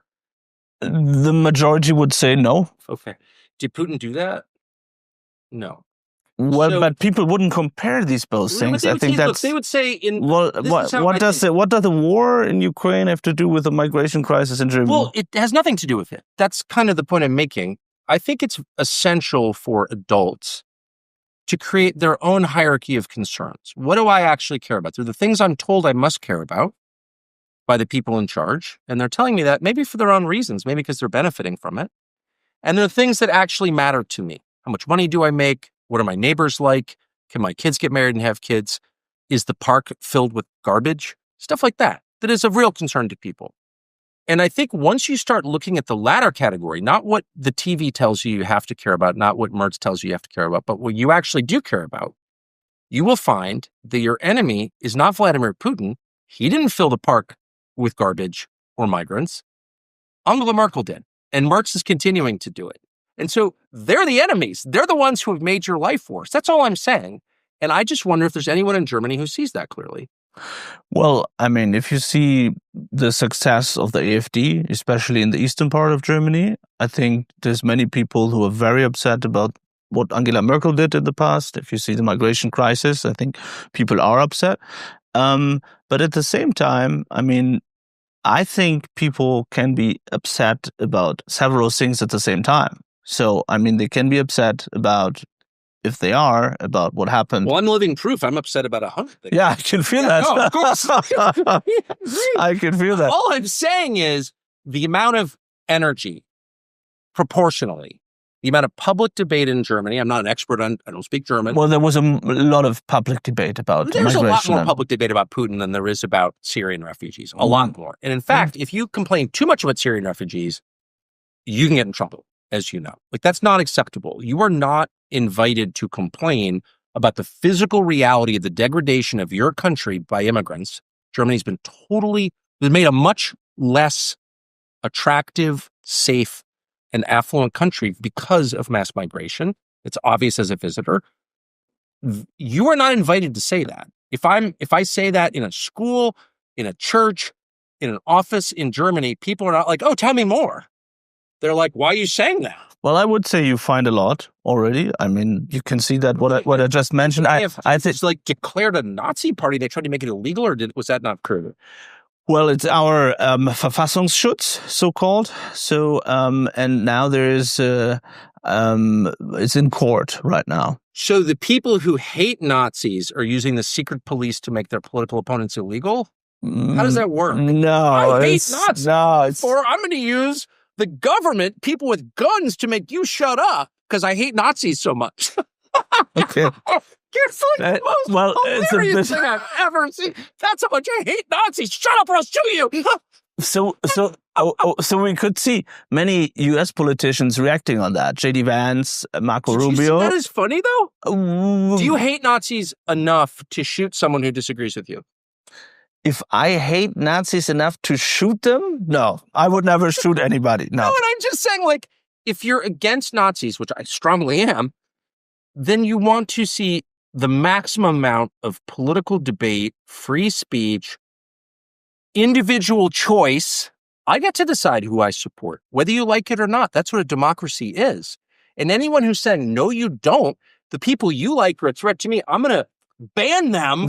Who's on the Nazi side? There has been a lot of public debate about what J.D. Vance said about, public speech in Germany that was also... But why does it take J.D. Vance to start the debate in Germany? Why don't people say, hey, maybe the lesson of the Second World War is authoritarianism doesn't work. Maybe we should stop doing it. And maybe if most people don't want migrants in the country, why don't we kick them out?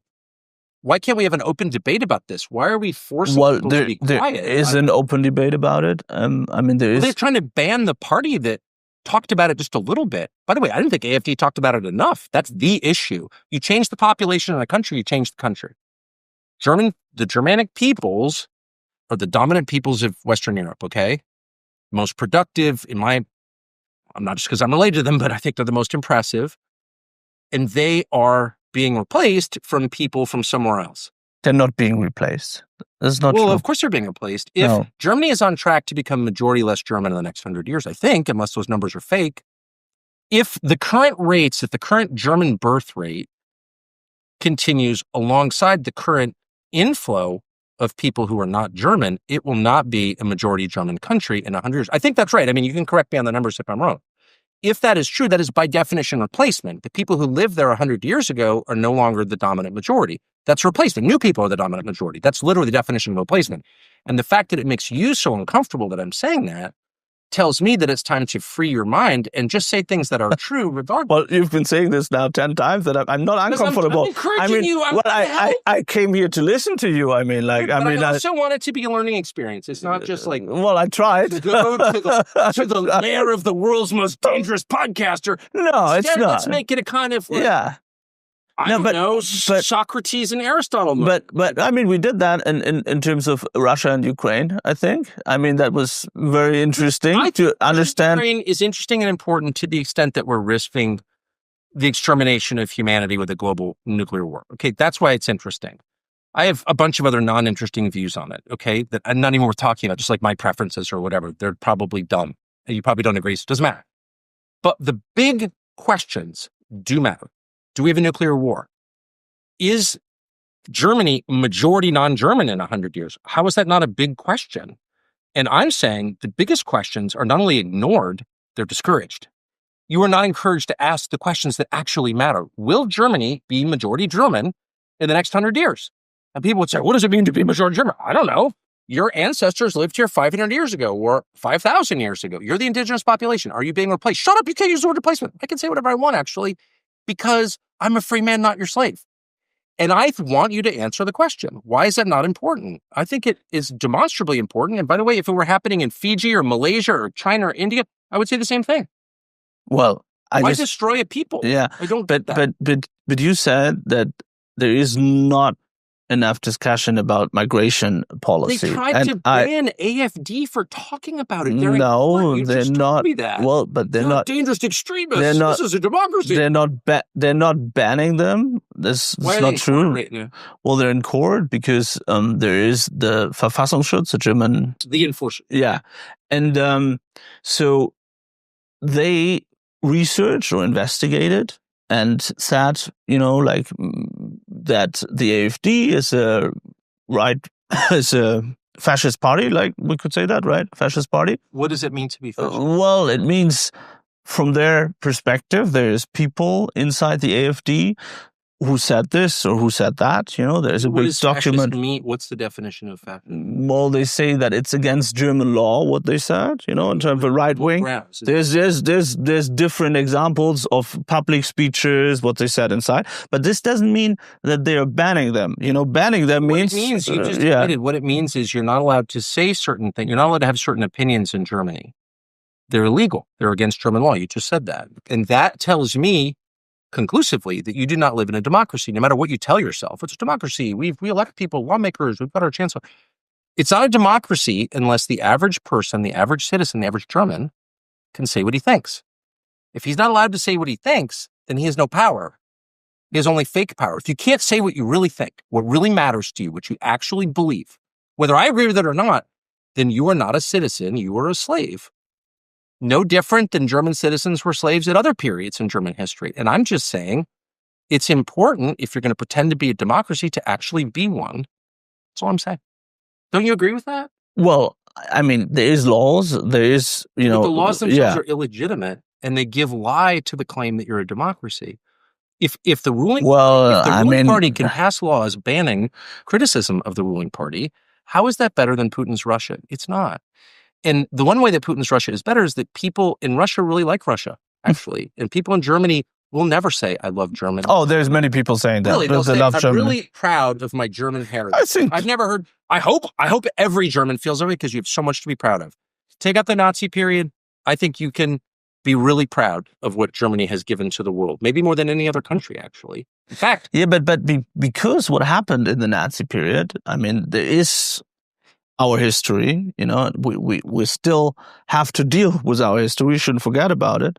And because of what happened in our history with the NSDAP coming up, with the Nazi party coming up, there is laws in Germany, and our idea is that what happened in 1933 should never happen again. I agree. So that's the reason why so-called Verfassungsschutz By the way, I mean, look, this is not my business, but just as like a historical matter, I think that Nazi period. I want to say something very clear. I think it's a total wrong idea to ban the AfD. I'm totally against it, because I agree that you can't ban a party where 23% or 25% of the people voting for. You can't ban a party with 1/10 of 1%. You can't ban parties. You can't ban ideas. You have to outcompete them. If my idea is wrong, tell me how. You have to treat me like a human being, not a slave. Tell me how it's wrong. Convince me it's wrong. Show me. Offer me incentives. But you can't force me. And if you force me, by the way, it doesn't work. As you just said, it doesn't work. Part of the reason that someone as grotesque as Hitler was able to take power in a country as advanced as Germany is because the German people were totally degraded by the settlement after World War I. You know this. And their land was stripped, and they had foreign troops. They sent African troops, as you know, to degrade the Germans.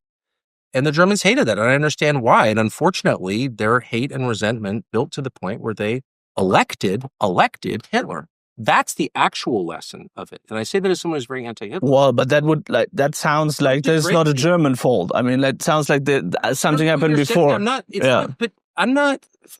Of course, it's the Germans' fault for electing Hitler. I'm not. This is, again, the childish level of discussion about everything that has led us to the brink of nuclear war and the destruction of Western Europe, is that no one can have an honest conversation. Well, we have that, I think. I'm trying. So, no, I'm not stripping the Germans of their war guilt. They have war guilt. I get it.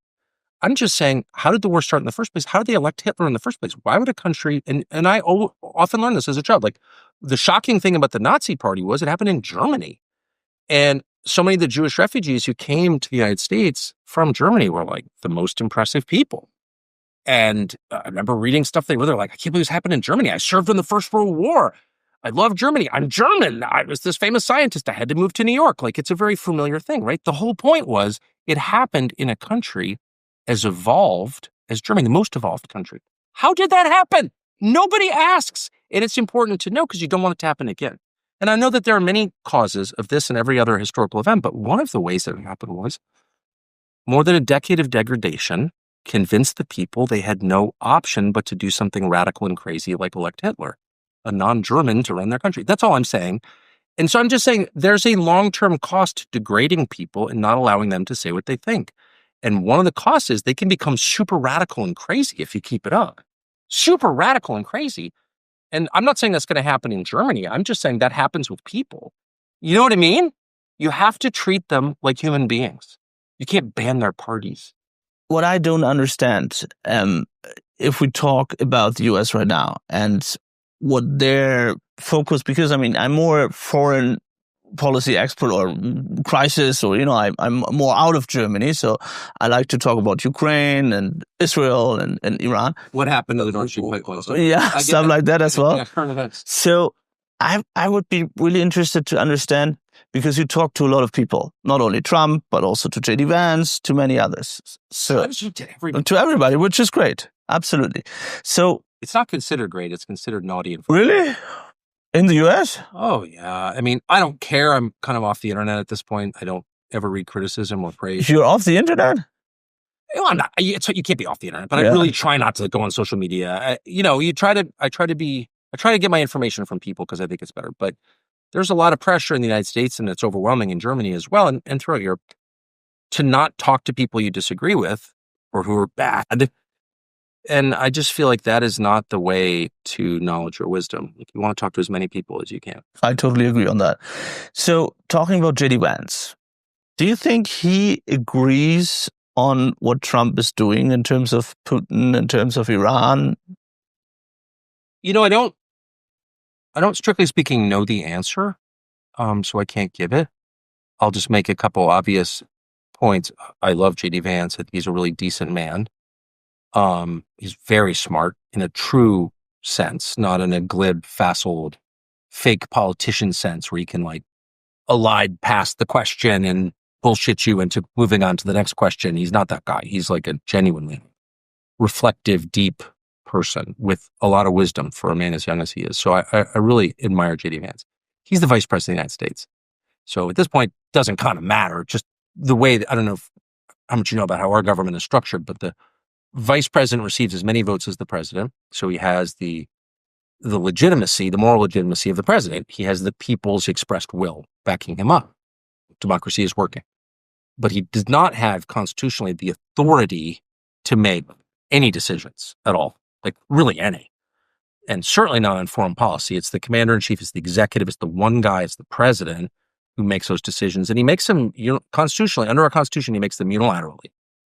The president says this, we're doing it. The military has to follow him.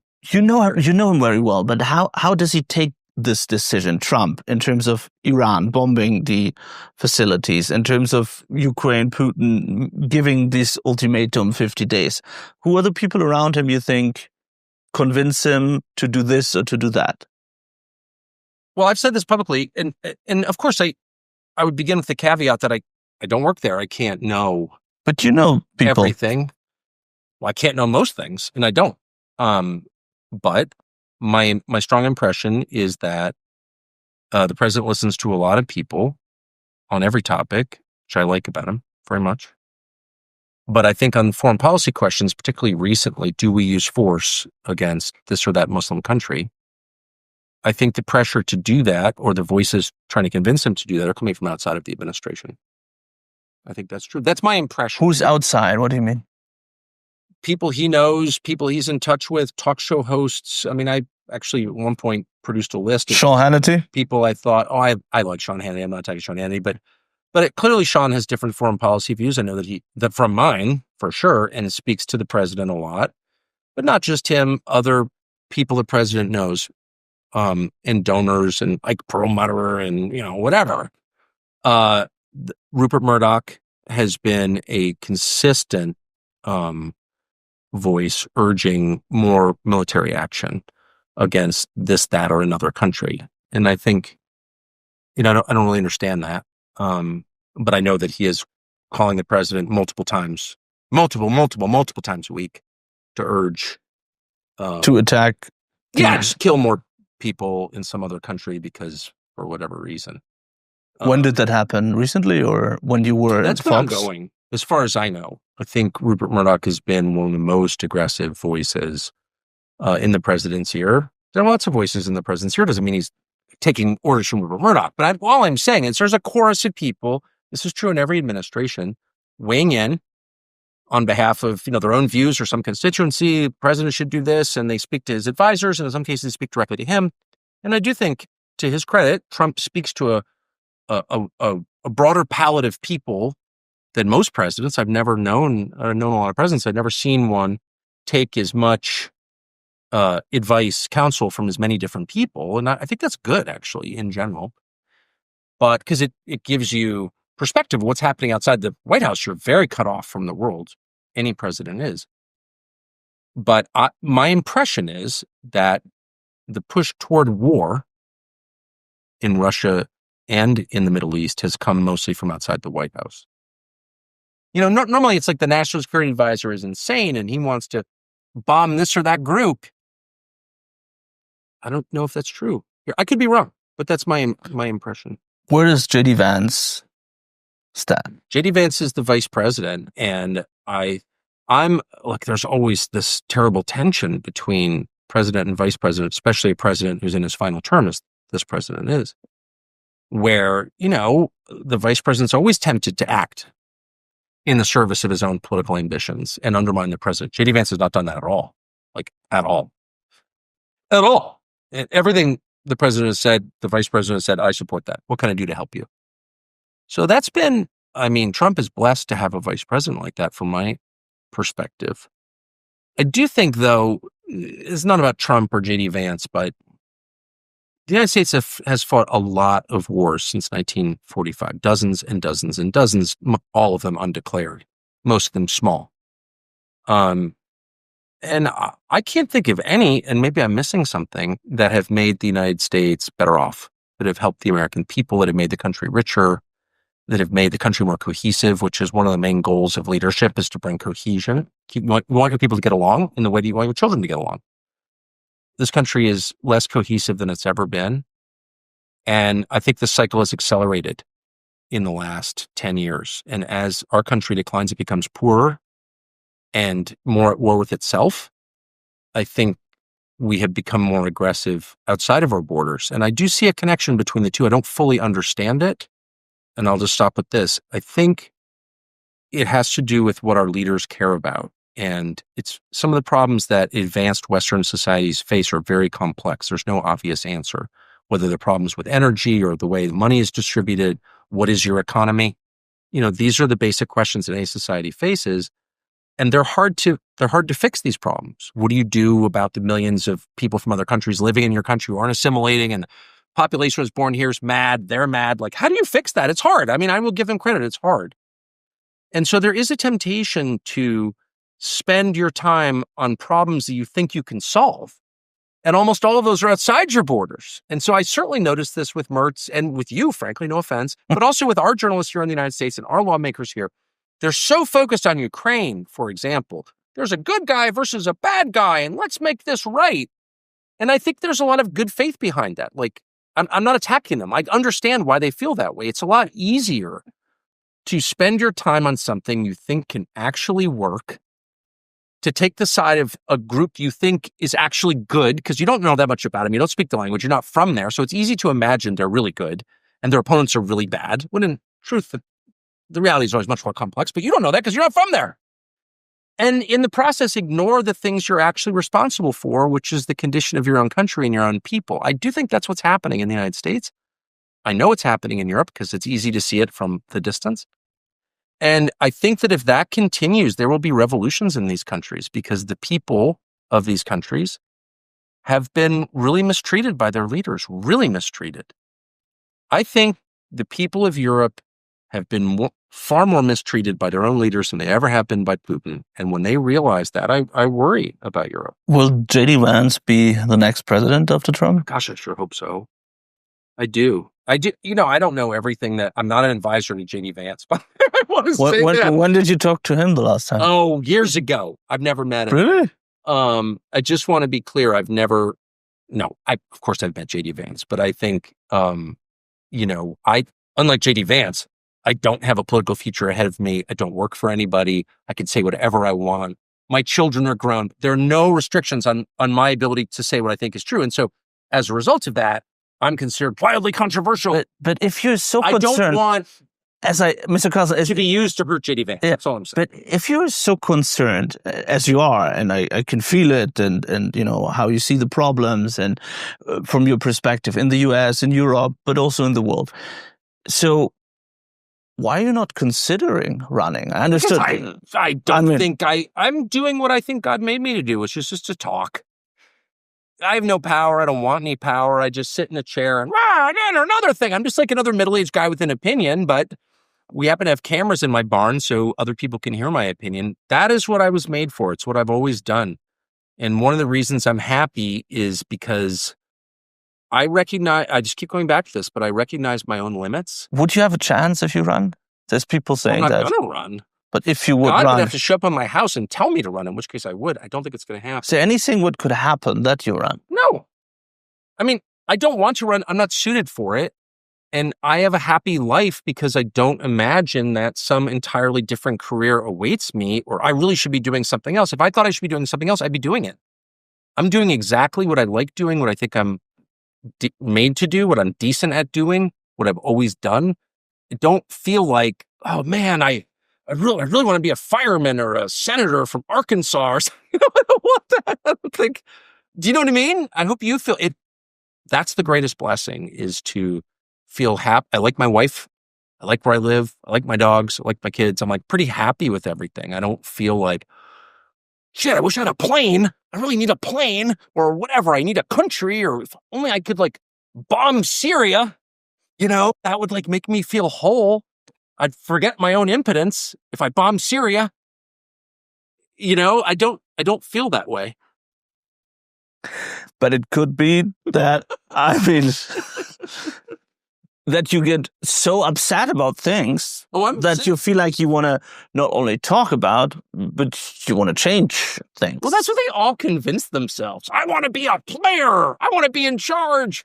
And I think I was really blessed at a very young age, like in high school, because of my father. We lived in DC. I was around a lot of that. You know what I mean? I had lunch at the White House in high school. And I'm not bragging, I'm just the opposite. It's like the more you're around that stuff, you realize it's just people doing their best, and some cases not doing their best, but it's not anything magic. And I'm just not that impressed by power. I think that's my great advantage in life, is I've been around it a lot. And I've been around it so much that I don't have any illusions about it. I'm not impressed by it at all. I don't hate everyone with power, but I'm not going to kiss their ass. I don't think they're Jesus. So I think they're Jesus. I disagree. So if you're not running, and maybe JD Vance is running, but right now, JD Vance is running. But right now, it looks like the MAGA movement is kind of divided in terms of foreign policy, what to do, but also internal stuff. We haven't talked about Epstein and the Epstein case. Call him Epstein? Epstein? Why? Because I love the German pronunciation. Epstein. Is that how it's? Yeah. I didn't know him, thank heaven. So what is going on inside the MAGA movement right now? Oh boy, I have no idea. What we do know is there was this guy who got indicted twice, convicted once of sex crimes. And he was a sex weirdo. Lots of those. I worked in television. I know quite a few. So we know that. What we don't know is, what was he doing and how did he get hundreds of millions of dollars? He didn't apparently execute any trades on Wall Street. He was not a trader. Didn't work on Wall Street. So where'd the money come from? And what was the point of this? And he had heads of state and high-level political leaders in his house all the time. And there was sex involved, and there are a lot of allegations, which may or may not be true. I can't assess that, about what he was doing and why, and we don't have answers on that. And I think we know enough that people are insistent on getting answers. And then there's a question of, how did he die? It's pretty clear he did not kill himself. Do you think Trump is nervous about it? We can see his tweets and his. I don't know. I can't say, but I can say that normal people, non-crazy people, have a great desire to know these answers, and I think have an expectation that they're due these answers. It's their right to know. Their government was involved. And I also think, bigger than that, and this is something that maybe not everyone at the White House understands, though I think they will, it's a metaphor. It represents something bigger than it is. Like I personally don't think, the fate of nations rises or falls on the questions of Jeffrey Epstein. I just don't, okay? But I do think the fate of nations rises and falls on the question of who's really in charge, who's making these decisions and why. Like, that is the fate of nations, that question, right? So there is a widespread belief in the United States, and it's true, it's rooted in reality, that a lot of this is fake. Like, it's an illusion. Like, why can't we know? In our system, the people rule. We have a representative democracy in which we elect people to work on our behalf, but it's our behalf. They're working on it. They work for us. We own this country. We're shareholders. We're not just passing through. We're not renting it. We own it. That's the American system. And so if you can't get a straight answer from your government about what the government's doing, and there's clearly no national security implication, shut up. Some pedophile, how is that a national security question? It's not. Then you start to wonder, like, what the hell is this? Who's running it? And Donald Trump ran for president on the promise that he would tell us and that he would end corruption in Washington. Now, that's a big promise. Every large organization is corrupt by its nature. DC is the largest organization, therefore it's the most corrupt. That's just a fact. So can one man fix that? No. But you have to make a good faith effort. And so people understood that when Trump got there, and they voted for him for this reason, that they would learn what their government was doing, not just about Epstein, and not just about JFK or RFK or MLK or the historic murders that are still unsolved, but about, like, where does all the money go? Why is the Pentagon getting $1 trillion? Where does that money go exactly? So Trump supporters disappointed? I don't know. Look, I think my impression is that I'm trying to be diplomatic here. Yeah, I can feel that. I'm trying, because this is, Well, with Trump, you're diplomatic. With the other topics, not that much. Yeah, that's true. Because I know Trump. So you would get furious if you're non-diplomatic? Obviously, I don't care about that, or I wouldn't be talking to you in the first place. I'm not afraid of anybody, and I don't owe Trump anything, of course. But no, I know him well enough to know that, and have known him for so long, and I've talked to him so much that I know that he agrees fundamentally with the idea that the system is corrupt, and the way that it continues to be corrupt is through secrecy, and that you have to air the stuff. You have to tell people what's going on and take the hit, and that's okay. You know, we all screw up. There are things about me I seek to hide. Love pizza, or whatever, you know. And that's okay, but you have to be honest at a certain point, or it doesn't get better. That's just kind of a basic human principle, and I know that Trump agrees with that. And so if I'm being cagey, or I don't mean to be cagey, I don't really understand what the hell's going on, if I'm being honest. I really don't. And I haven't talked to him about it. I have called over there and asked, what the hell's going on? I don't understand this. By the way, I don't think Trump had anything to do with Epstein. He knew Epstein, but I would be sincerely shocked if there was some weird sex stuff with Trump. I just don't believe that. I've talked to Trump about it. I know him well. What did he say? He said, I think he said this publicly, he said Epstein was always in Mar-a-Lago freeloading and, hitting on the massage therapist, and he kicked him out. And does this sound realistic to you? It does. Whatever Trump sins, I have never gotten like a creepy vibe off him at all. And you ask any woman who's been around him, I was just asking one who's standing right there and knows him, you ever get a creepy vibe? Because women, no, they get the creepy vibe way better than men do, or at least than I do. And I've asked women, do you get a creepy vibe off Trump? You could smell it. If someone's got weird sex shit going on underneath the surface, I can smell it instantly. I don't know what you're into, but it's freaky. I know that. I'm not pointing that at you. I've never gotten that vibe off Trump at all. And every woman I've ever asked, didn't you say you didn't get that at all? Right. So I could be completely wrong, but I would be shocked. And by the way, this information, if it exists, would have been in the hands of the Biden administration during the last presidential campaign. You think they wouldn't have leaked Trump, whatever weird stuff? I don't think that's it. I really don't. Again, could be wrong, but I just don't believe it. And so what is this? And I don't really know. I mean, my sense is that you do get in a vacuum when you're at the top of whatever pyramid. And I don't think they fully understand how this is being read on the outside. But we're a few days into this, get back to me in a month and I'll have a better sense. We will all have a better sense of what this is. But I think it's a big deal. I guess that's what I'm saying. Not because of Epstein, but because of what he represents. So it's Epstein, it's Iran, it's Russia, Ukraine. What kind of shifts the MAGA movement, or? Well, look, I mean, in the United States, people voted for Trump, not all, of course, but a lot of people voted for Trump with the sense that he's the only one who cares. So our country has, and you don't get this sense if you don't live here, but if you travel the country and you look carefully at the numbers, people are not having children. They're literally being replaced by immigrants. They can't afford anything. I mean, it's economically, parts of this country are much poorer than they were when I was a child. And so there's a feeling of abandonment and anger, justified anger. And those are Trump voters, for sure. You drive around here, you see a lot of Trump signs. That's the reason. The higher your death rate from opioids, I think this is true, you can check it, the higher the rate of vote for Donald Trump.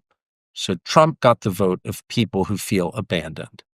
And they have been abandoned, and it's provable. No one cares about them at all.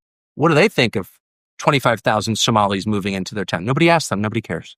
Just wreck their lives, wreck their schools, wreck their hospitals, destroy their community, and no one asks them what they think. Shut up, racist. That's the answer they get. How do you think they feel about that? How do you think the Germans that's happened to feel? They feel angry. And they I'm going to vote for AfD. Oh, it's banned. It's a Nazi party. It's not banned. They're in courts because they had naughty opinions about how they were treated by their own fucking leadership. I'm just saying. I'm just saying what's happening in Western Europe. I'm being mean to Germany, a country I really respect. It's okay. Well, you guys love it when people are mean to you. Smack me harder, daddy. Oh, sorry. Excuse me. Right, that's so mean, but true.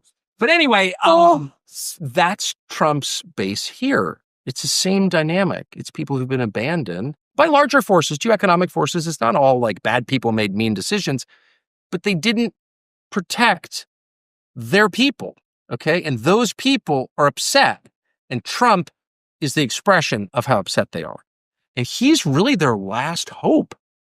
And they like him. He's very likable. I like him, so I can tell you that and firsthand. So if Trump doesn't work, if they feel like Trump abandoned them, that's the last train out, man. This is the last political solution to their problems. And so it's a big, big deal. If Trump is, and I don't know if this is true, but if he is seen as turning on his own voters who love him,